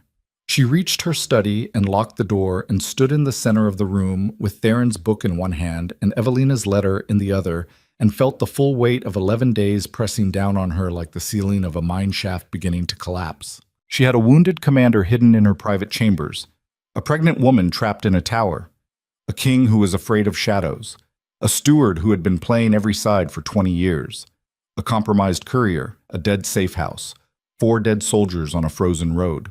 And she had a banquet, 11 days away, where every noble house, every commander, every advisor and ally and enemy in the Empire would gather under one roof and raise their glasses and pretend the world was as they wished it to be. She set the book and the letter on her desk. She sat down. She pulled a blank sheet of parchment toward her and picked up a quill and held it over the page and felt the tip tremble against the surface. She did not write a plan. Plans had failed her. Careful, logical, step-by-step strategies had been infiltrated and dismantled and used against her by a man whose entire existence was built on understanding how plans worked and how to turn them inside out. Instead, she wrote a question. What does Theron Voss want more than anything else in this world? She stared at it. She let the question fill the room. She let it press against the walls and the ceiling and the locked door and the cold window where dawn was breaking over an empire that did not know how close it was to falling apart. And somewhere in the silence between her heartbeat and the next, the answer came. Not as a revelation, not as a flash of brilliance, as a memory. Theron's voice in the kitchen. The flattest, most controlled voice she had ever heard, breaking, just barely, just once, on a single sentence. Because in 20 years, you are the first person in this palace who asked me a question and actually waited for the answer. He wanted to be seen. That was all. Under the manipulation, under the strategy, under 20 years of invisible service and buried secrets and careful positioning, he wanted someone to acknowledge that he existed as more than furniture. It was the smallest want, the most human. And it was the one thing that made him more dangerous than anyone in the Empire. Because a man who wanted power could be bought. A man who wanted revenge could be redirected. A man who wanted love could be trapped. But a man who wanted to be seen, who had spent 20 years being invisible and had built an empire of secrets as the only proof that he was real, that man could not be stopped by force or money or threats. He could only be stopped by giving him what he wanted. Celine set down the quill. She looked at the dawn breaking through her window, gray and gold and thin as a blade. She thought about the banquet hall, the long tables, the wine, the noble houses arrayed in their finery, the king at the head of the table, the queen beside him. And somewhere in the crowd, invisible as always, a steward with flat gray eyes and 20 years of buried dead behind them. She picked up the quill again. She began to write. Not a plan, not a list, a speech. The speech she would give at the winter moon banquet. The words that would crack the empire open like an egg and let everything inside it, the lies, the secrets, the blood, and the ambition and the terrible aching loneliness of people who had forgotten how to tell the truth, spill out onto the floor in front of 1,000 witnesses. She wrote for 3 hours. She crossed out and rewrote and crossed out again. She bled onto that page the way a surgeon bleeds into a wound, deliberately, precisely, knowing that the cut was necessary even as the knife shook in her hand. When she finished, the sun was fully up. The palace was awake. She could hear the distant sound of boots on stone and voices in corridors and the grinding machinery of a kingdom going through the motions of another day. She folded the speech. She sealed it with wax.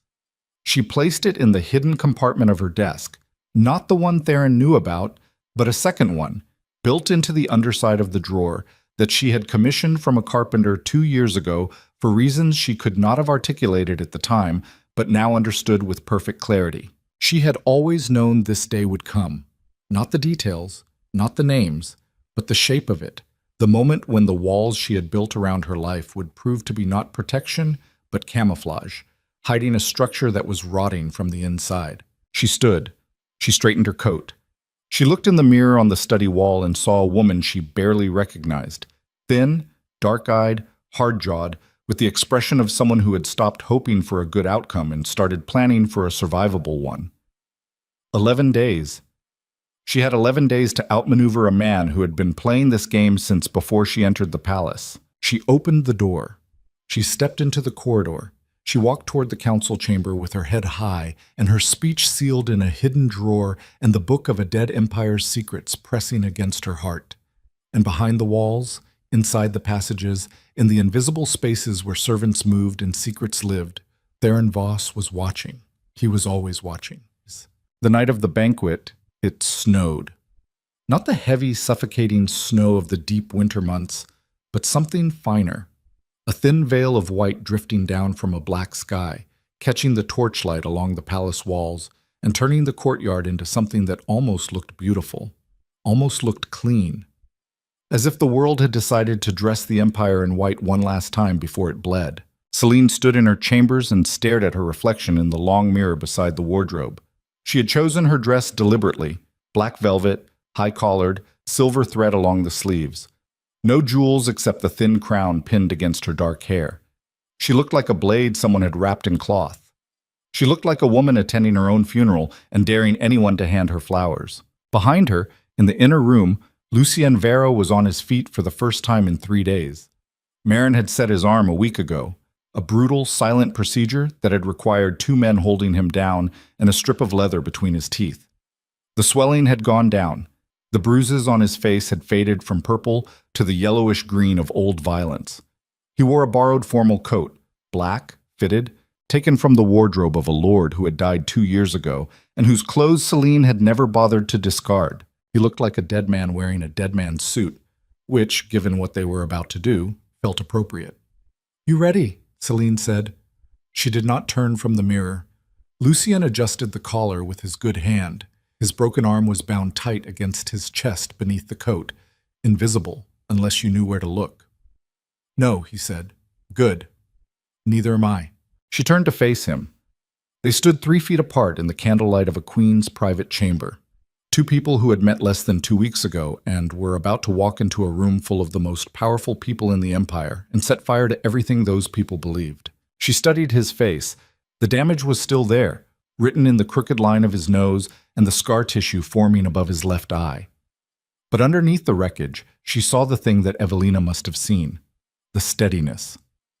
The unshakable, infuriating, almost stupid steadiness of a man who had decided what mattered and refused to let anything, including his own destruction, change his mind. She thought about what that kind of certainty cost. The 4 men dead on a frozen road. The broken arm. The 11 days of hiding in a room while the woman he loved sat in a tower 30 feet above his head and he could not reach her. Certainty was not free. It was the most expensive thing a person could carry, and the price was paid in silence and stillness and the slow, grinding patience of waiting for the moment when action finally meant something. When we enter the hall, Celine said, "You walk behind me, not beside me. Behind. You are my guest, not my equal. The court needs to see me in control. If they see partnership, they will assume conspiracy. If they see a queen with a soldier at her heel, they will assume authority." Lucien nodded. His jaw was tight. She could see him swallowing the instinct to argue, to push forward, to be the one leading. It was not in his nature to follow, but he had spent 11 days learning something that most powerful men never learned. That sometimes the bravest thing a strong person could do was step behind someone smarter and trust them with the wheel. "One more thing," Celine said. She reached into the inner pocket of her dress and pulled out a folded sheet of parchment. She held it out. Lucien took it. He unfolded it. He read it. His face did not change, but his hand, the good one, the one still capable of gripping a sword, began to shake. "This is your speech," he said. "Yes. You're going to say this, in front of everyone, every word." He folded the parchment and handed it back. He looked at her, and for the first time since he had arrived bleeding in the stables, something in his eyes softened. Not weakness, recognition. The silent acknowledgement of one soldier to another that the battle ahead was real and the odds were terrible, and neither of them was going to pretend otherwise. "You're the bravest person I have ever met," he said, "and I have led men into wars." Celine tucked the speech back into her pocket. She adjusted her crown. She smoothed the velvet of her sleeves. "Brave has nothing to do with it," she said. "I am out of options, and a person without options does not get to be afraid. Fear is a luxury for people who still have choices. I have one road left, and it runs straight through that banquet hall. So I am walking it, not because I am brave, because there is nowhere else to go." She opened the door. Marin was waiting in the corridor, armed, armored, her scarred face set in the grim mask she wore before violence. They walked. The great hall of Draven Keep was a cathedral of stone and firelight. 300 feet long, vaulted ceilings supported by columns as thick as old oaks, tapestries depicting 12 generations of Draven conquest hanging from iron rods above the heads of 1,000 guests. Long oak tables ran the length of the hall, laden with roasted game and winter fruits and the dark red Ceresian wine that Celine had personally approved from the cellar. Every bottle accounted for this time, every seal verified, every pour measured. The court was assembled. Noble houses from every province, their lords and ladies dressed in silk and fur, and the careful competitive elegance of people for whom appearance was the first line of defense. Military commanders in formal black, trade envoys in embroidered coats, advisors, scribes, clerks, and the small army of servants who moved between the tables like ghosts, filling cups and clearing plates and keeping the machinery of privilege running smoothly. At the head of the hall, on a raised dais lit by a dozen iron candelabras, sat the king. Ronan Draven looked like a man who had been assembled from spare parts of the ruler he used to be.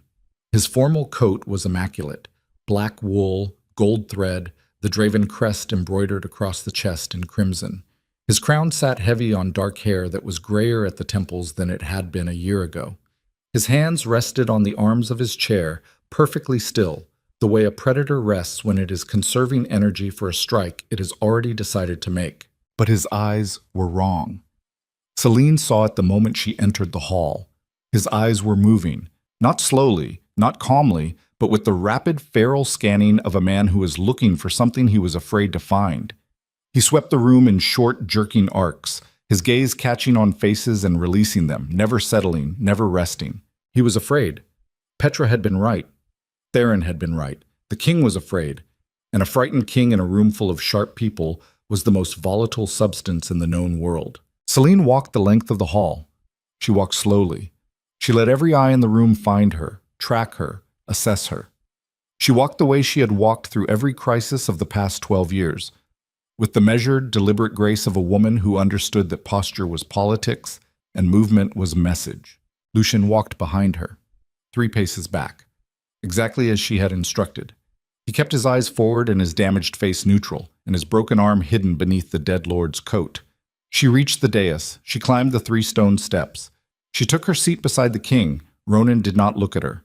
He was staring at a point somewhere above the crowd, his jaw working, his fingers pressing into the wood of his chair. "You are late," he said. "I am here," Celine said. The banquet proceeded. Courses were served: roasted venison, braised root vegetables, pies filled with dark game meat and winter herbs. Wine flowed. Voices rose. The hall filled with the warm, layered noise of 1,000 people eating and drinking and performing the social theater that passed for community among the powerful. Celine ate nothing. She drank nothing.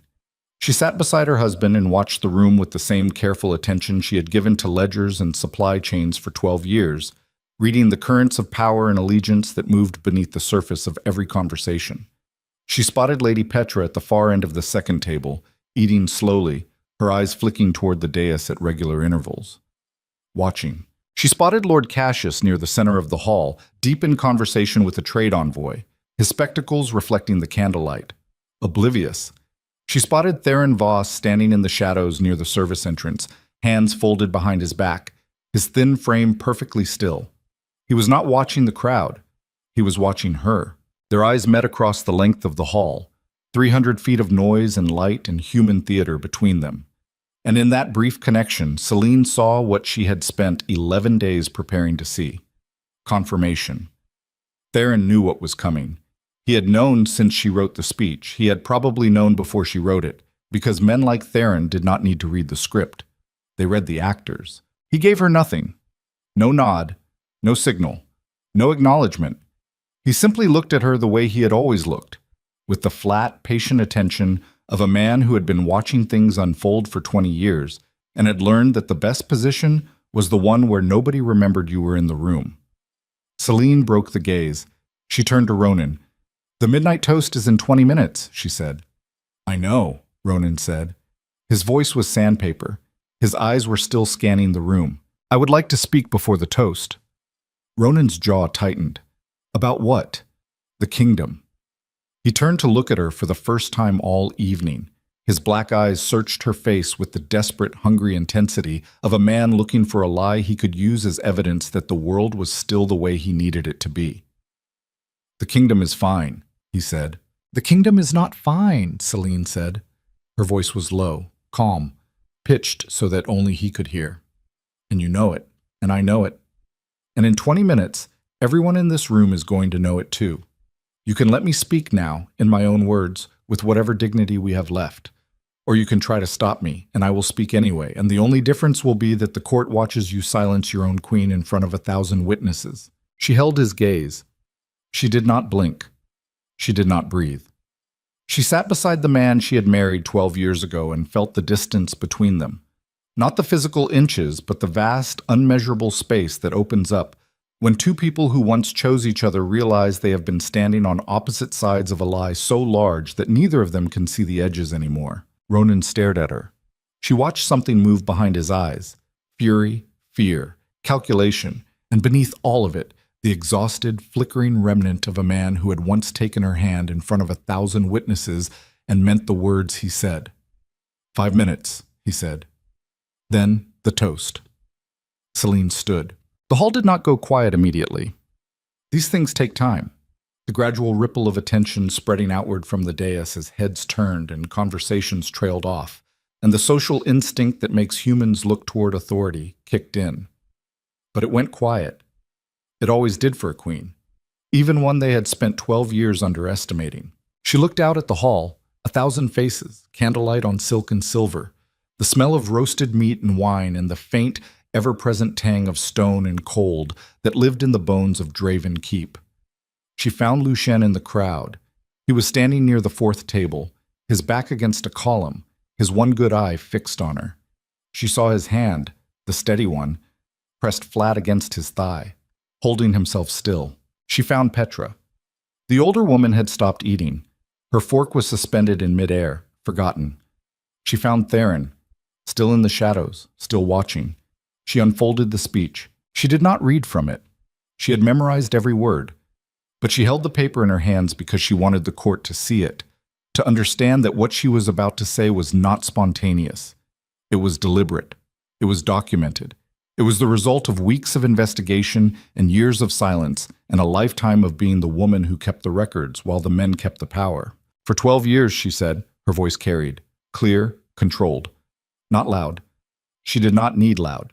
She needed gravity, and gravity was quiet. For 12 years, I have served this empire as its queen.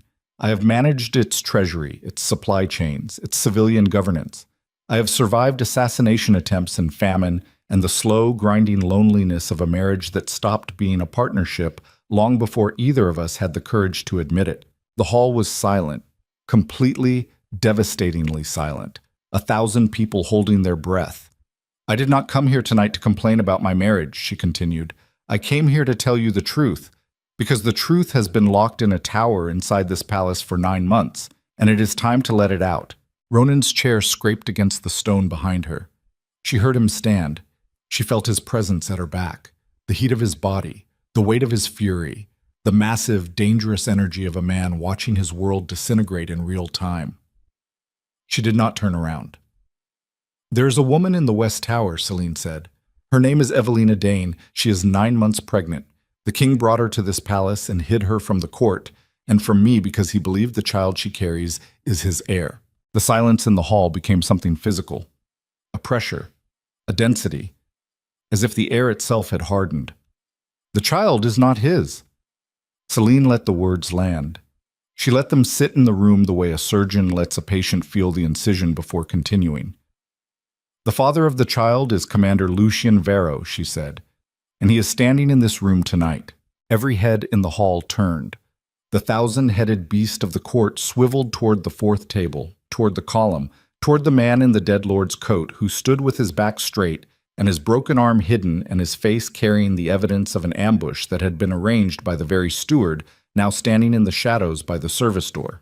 Lucien did not move. He did not speak. He stood there and took it, the weight of 1,000 stares, the judgment, the fury, the pity, and his one good eye stayed fixed on Celine as if she were the only real thing in a room full of ghosts. Behind Celine, Ronan made a sound, low, guttural, the sound of a man whose chest is being opened without anesthesia. She turned to face him. He was standing. His hands were at his sides, fists clenched so tight the tendons stood out like ropes beneath his skin. His face was white, not pale, white, the color of absolute shock. The color of a man watching his own reflection shatter and realizing every piece is a lie, he told himself. You, he said. His voice was barely audible. He was looking past Celine across the hall at Lucien. Celine stepped between them. She put her body in the line of sight. She put herself between the king and the commander the way she had been putting herself between powerful men and catastrophe for 12 years, physically, deliberately, with the full weight of her position and her presence. It is done, she said. She spoke only to Ronan. The court is watching. Every noble house in the empire is watching. What you do in the next 60 seconds determines whether this kingdom survives or burns. Choose. Ronan's eyes dropped to her face. She saw it all. The rage, the humiliation, the animal instinct to destroy something, anything, to make the pain stop. She saw the Alpha King in full, ugly display, stripped of his mythology, standing in front of 1,000 witnesses with his crown on his head and his empire crumbling around his feet and nothing left to hide behind. And she saw the moment he broke. Not violently, not dramatically. The break was quiet, internal, a structural failure deep in the architecture of a man who had spent his entire life believing he was the strongest thing in the room and was now discovering in front of everyone who mattered that strength without honesty was just weight, just mass, just the slow, crushing burden of holding up a building that had no foundation. His fists unclenched, his shoulders dropped. His jaw loosened, and the rigid mask of the Alpha King dissolved into something rawer and more terrible. The face of a man. Just a man. Standing in a hall full of people who had feared him for years and watching them see, for the first time, that he was not what they thought. He sat down. The chair creaked under his weight. He put his hands on the table and stared at them. The knuckles, the scars, the fingers that had signed orders and held swords and built an empire and never once reached for the truth when a convenient lie was available. The hall erupted, not in violence, in sound. The deep rolling thunder of 1,000 voices speaking at once, questions, accusations, demands, the raw noise of a power structure realizing it had been standing on rotten wood. Lords turned to ladies. Commanders turned to advisors. Servants froze in place with trays in their hands and mouths open, and the sudden vertiginous understanding that the world they served had just changed shape beneath their feet. Celine let it happen. She stood on the dais and let the chaos wash over her, the way a woman who has spent 12 years managing crises lets a crisis run its first wave, not fighting it, not fleeing it, but standing still and watching the currents and waiting for the moment when intervention becomes possible. She found Petra in the crowd. The older woman was on her feet, her face hard, her eyes locked on Celine. She gave the smallest nod, barely a movement, a fraction of an inch. But it was enough. The council had its first vote. Celine raised her hand. Not dramatically, just high enough to be seen. The gesture of a woman requesting silence from a room that had forgotten she was the one who kept it fed. The noise subsided. Not instantly, in waves, like a tide pulling back. "Commander Varro," Celine said. She did not look at him. She looked at the court. She addressed the room. "Step forward." Lucien moved. He walked through the crowd the way a man walks through a battlefield. Not around the obstacles, but through them, shoulders forward, eyes fixed. The measured stride of someone who has accepted that the next few minutes will determine whether he lives or dies. He reached the dais. He climbed the steps. He stood before the king and the queen and 1,000 witnesses, and he did not kneel. Ronan looked up at him. The two men, the same height, the same build, the same species of dangerous, stared at each other across a distance of 3 feet and 12 years of brotherhood, and one woman and one child, and the infinite, unbridgeable chasm between what they had been to each other and what they were now. "Brother," Ronan said. The word came out like a bone breaking. Lucian's jaw tightened. He did not respond. There was no word in any language that could answer what that single word contained. The betrayal, the love, the rage, the grief. "The child is yours," Ronan said. It was not a question. "Yes, and Evelina. I love her." Ronan closed his eyes. His hands were flat on the table, fingers spread, pressing into the wood as if trying to hold on to something solid in a world that had gone liquid. "I would have given her everything," Ronan said. "She did not want everything," Lucian said. "She wanted to be free." The words hung in the hall like the last note of a bell.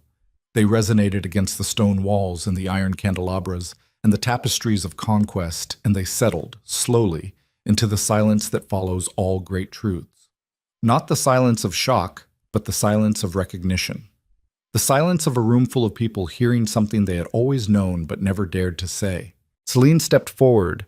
She stood between the two men facing the court. She spoke. "Commander Varro will be stripped of his title and command," she said. "He will be exiled beyond the northern borders for a period determined by the Royal Council. This is the law. This is the consequence." She paused. The hall held its breath. Evelina Dane will be moved from the West Tower to a secure location where she will receive proper care for the remainder of her pregnancy. After the birth, she will be escorted from the capital. She will not return. She turned to Ronan. She looked at him with the full weight of 12 years. The loneliness, the silence, the swallowed rage, the poisoned needles, the unsigned trade agreements, and the cold tea, and the night spent staring at a ceiling while the man beside her dreamed of someone else. "And the king," she said. "The king will answer to his council. Not tonight. Tonight the king will sit with what he has done. And tomorrow we rebuild." She folded the speech. She placed it on the table in front of Ronan. She turned and walked down the steps of the dais, through the silent crowd, past the long tables with their untouched wine and their cooling meat, toward the great doors at the far end of the hall. Marin fell into step beside her. Then Petra. Then Lord Cassius, who had removed his spectacles and was blinking rapidly in the manner of a man whose entire filing system had just been reorganized without his consent. Celine did not look back. She walked out of the great hall and into the snow. The weeks that followed were the hardest of Celine's life. Harder than the silence, harder than the loneliness, harder than the night she had opened the tower gate and found a girl in her nightgown. Because rebuilding was harder than breaking. It always was. Destruction was simple, a single act, a single moment, a single word spoken in front of 1,000 witnesses.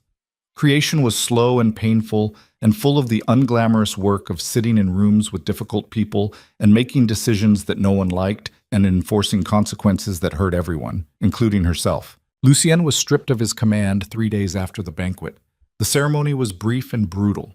His sword taken, his insignia removed, his name struck from the military rolls by a clerk who could not meet his eyes.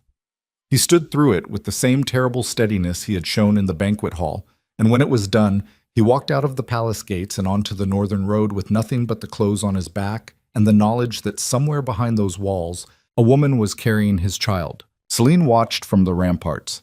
She watched until he was a dark shape against the white road, growing smaller with every step, and then she turned away and went back to work.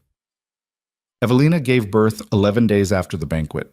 A boy, healthy, loud, the kind of newborn scream that cut through stone walls and closed doors, and the careful insulation that powerful people built around themselves to avoid hearing things that inconvenienced them. Celine was not present for the birth. She had arranged for Dr. Wren to attend, along with 2 midwives from the lower city whom Marin had vetted personally. The delivery was difficult. Wren had been right about the risks.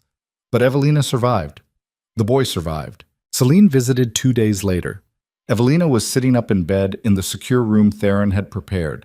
Not the tower, not the deep chamber, but a clean, well-lit space in the eastern wing with a window that looked out over the courtyard where the snow was beginning to melt. The baby was asleep in a wooden cradle beside the bed. Small, red-faced, fists clenched. He looked like every newborn Celine had ever seen. A compressed version of a person, full of potential and utterly unaware of the chaos his existence had caused. "Have you named him?" Celine asked. Evelina looked at her. She was exhausted. Dark circles, cracked lips, hair matted with sweat. But there was something in her face that had not been there before. Not happiness, not relief. Something quieter and more durable. The expression of a woman who had passed through the worst thing she could imagine and discovered that she was still here on the other side, still breathing, still holding the thing she had fought to protect. "Ash," Evelina said, "after the province where his father and I met." Celine looked at the baby. She looked at Evelina. She thought about the tower room, the silk nightgown, the vanity, the letters hidden in the false-bottomed drawer. She thought about the girl she had found 5 months ago, terrified and pregnant, and wearing a stolen queen's clothing. She thought about the woman sitting in front of her now, battered and worn, and holding a name for her son like it was the first real thing she had ever owned. "You leave in 3 weeks, Celine said, "after you are strong enough to travel. Marin will arrange an escort to the eastern provinces. There is a village called Thornhaven, small, quiet, far enough from the capital that your name will not follow you. A house has been arranged. And funds." Evelina nodded. She did not cry. She did not argue. She had used up all her tears in the tower, wrung them out of herself night after night, until there was nothing left but the dry, clear-eyed acceptance of a woman who understood that consequences were not punishments. They were the price of the choices she had made, and she was willing to pay because the alternative, a life built on the continuation of a lie, was a price she could no longer afford. "Will he be able to find us?" she asked. Celine understood who he was. Lucien, exiled, somewhere beyond the northern borders, walking through frozen terrain toward a future he could not yet see. She hesitated. The law said no. The law said exile meant severance, from the kingdom, from the court, from every person and place the exiled man had known. The law was clear and the law was necessary because an empire without consequences was not an empire. It was a suggestion. But the law was also a thing written by men in rooms, and Celine had spent the last 5 weeks learning that the distance between what was written and what was right was sometimes the widest space in the world. Thornhaven is near the eastern border, Celine said. And the eastern border is not well patrolled. People cross it in both directions regularly. Traders, travelers, men with new names and old reasons. She did not say more. She did not need to. Evelina's eyes widened, and the faintest trace of something, not hope, not quite, but the precursor to hope, the first green thing pushing through frozen ground, moved across her face. Celine stood. She looked at the baby one more time. She looked at Evelina. You survived, Celine said. Remember that. Whatever comes next, whatever this world throws at you and that boy. You survived the worst of it already, and you did it not by being strong. You did it by being honest when honesty was the most dangerous thing you could be. Do not forget that. She left the room. She dealt with Theron last, not because he was the least important, because he was the most complex. And Celine had learned in the exhausting weeks since the banquet that complexity required patience, and patience required a kind of strength that had nothing to do with swords or speeches or standing on a dais in front of 1,000 people. She found him in the kitchens. Where else? He was reviewing a menu. Of course he was. The world had cracked open and rearranged itself, and Theron Voss was still standing at the preparation table with his hands folded behind his back and his thin frame draped in dark cloth, checking the evening meal as if nothing had changed. Everything had changed. Celine closed the kitchen door. She stood across the table from him and placed the leather-bound book between them. Theron looked at it. He did not reach for it. He did not need to. He knew every page. You wanted to be seen, Celine said. Theron raised his eyes to hers, the flat gray gaze, the absolute stillness, the face of a man who had spent 20 years making himself invisible and had finally been found. Yes, he said. You arranged the ambush at Greyvale. 4 men died. Yes. The word landed in the kitchen like a stone dropped into oil.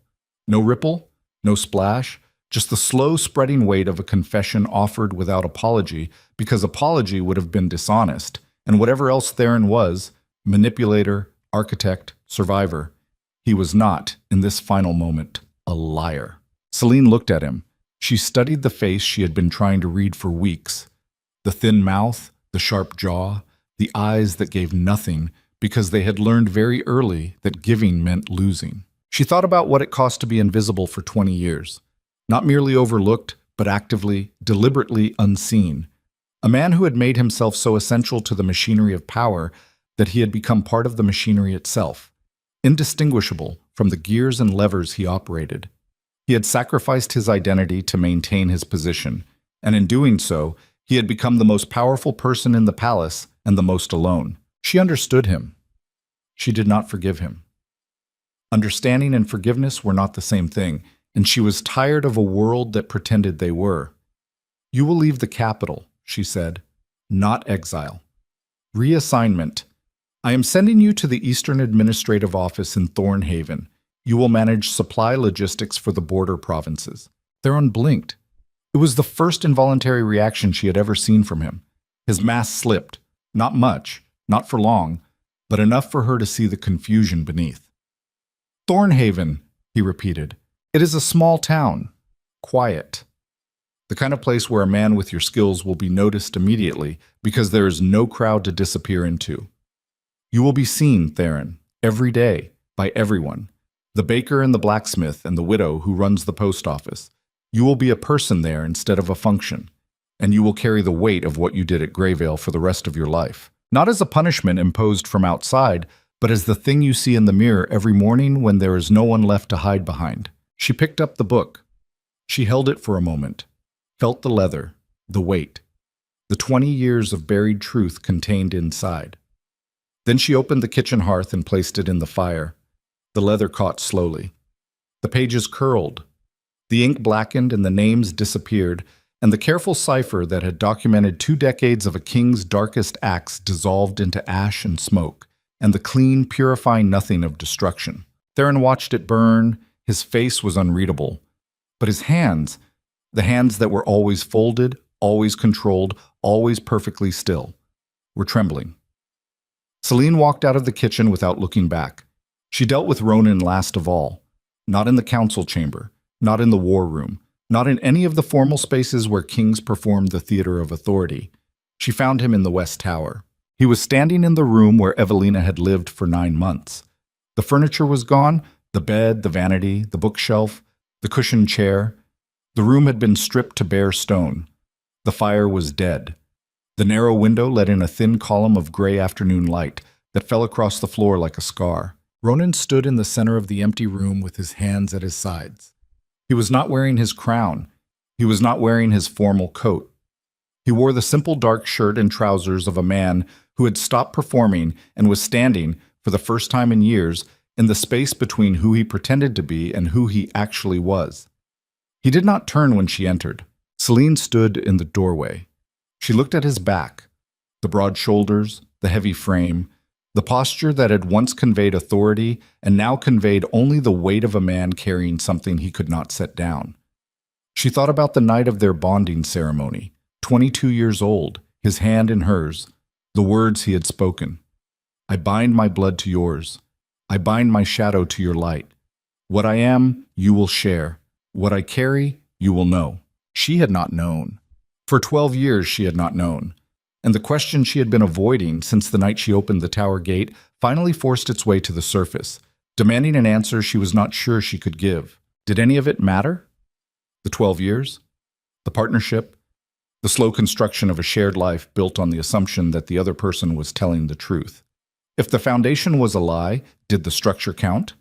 Were the good years real if the bad ones were hidden? Could a marriage survive the discovery that one half of it had been a ghost, a performance of presence masking a fundamental absence? She did not know. She was not sure anyone knew. But she was standing in the doorway of an empty room inside a tower that had held a secret for 9 months, and the man she had married was standing in the center of it, looking lost, and she was the only person in the empire who could reach him. Not because she wanted to, because she was the only one left. I'm not going to ask you why, she said. Ronan did not move. His voice came out rough and broken, scraped raw by weeks of silence and self-confrontation. Why not?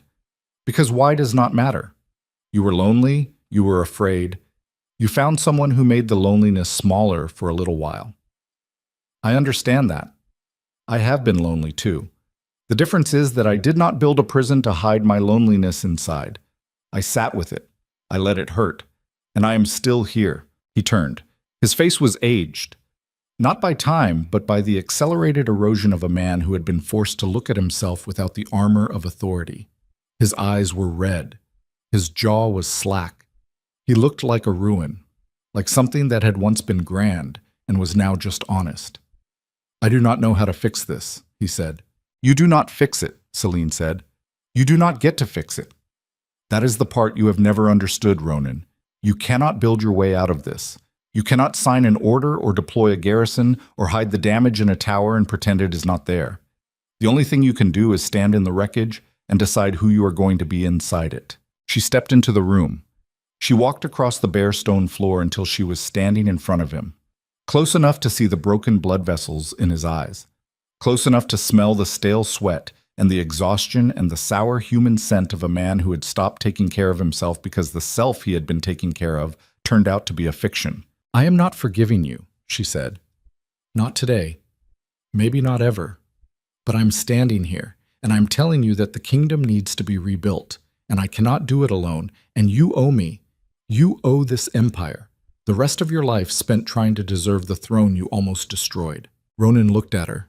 He looked at her the way a drowning man looks at the surface of the water, with the desperate, incredulous recognition that survival is possible, and the terrified understanding that reaching it will require letting go of everything that pulled him under.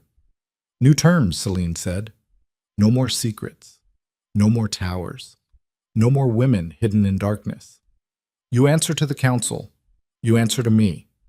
And you spend whatever years you have left earning back the trust you burned. She held out her hand, not for a grip, not for a handshake, for something simpler, something older, an open palm, the gesture of a person offering not forgiveness but presence, the willingness to stand in the same room, breathe the same air, and begin the long, unglamorous, painful work of building something true on the ashes of something false. Ronan looked at her hand. He looked at it for a long time. And then, slowly, with the careful, terrified precision of a man touching something he is afraid he will break, he took it.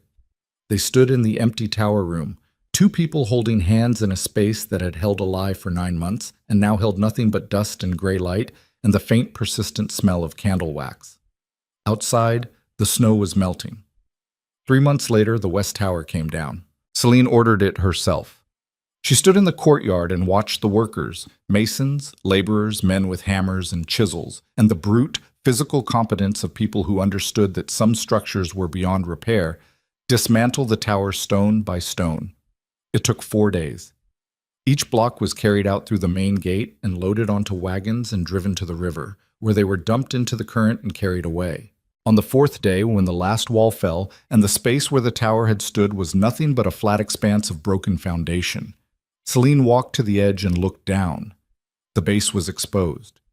Centuries of accumulated debris, broken mortar, rusted iron, fragments of things built and forgotten and built again. The history of a structure that had served a dozen different purposes over the life of the keep, each one layered on top of the last, none of them visible from the outside. She looked at it. She thought about Evelina, 3 months settled in Thornhaven, learning to live in a house with windows that opened. She thought about Lucien, somewhere beyond the borders, carrying the weight of exile and the hope of an eastern crossing. She thought about Theron, filing supply orders in a small town where everyone knew his name. She thought about Ronan, sitting in a council chamber, learning to listen instead of command. She thought about herself, 34 years old, gray-eyed, tired, standing on the edge of a hole where a tower used to be, wearing a crown she had never asked for and holding a kingdom together with both hands. She was not healed. Healing was not the right word for what happened after a thing like this. There was no return to the person she had been before the tower gate opened. That woman was gone, dissolved, shed, left behind like a skin that no longer fit. The woman standing here now was someone new, not better, not worse, just more honest, more scarred, more willing to sit with the pain of knowing the truth instead of the comfort of believing a lie. She looked at the sky, clear, blue, the first real warmth of spring pressing against the winter air. Marin appeared beside her. The guard said nothing. She stood with her hand on her sword and her scarred face turned toward the sun and watched the last stones of the West Tower disappear into the river. "What now?" Marin said. Celine looked at the empty foundation. She looked at the space where the walls had been, the walls that had hidden a woman, a lie, a kingdom's worth of fear and silence, and the terrible things people do when they believe no one is watching. "Now we fill it in," she said, "and we build something else." She turned away from the hole in the ground and walked back toward the palace, toward the council chamber, toward the endless, grinding, necessary work of holding a kingdom together with nothing but her hands and her will, and the hard-won understanding that the strongest thing a person could build was not a tower or a throne or an empire. It was the truth. And the truth, she had learned, did not need walls.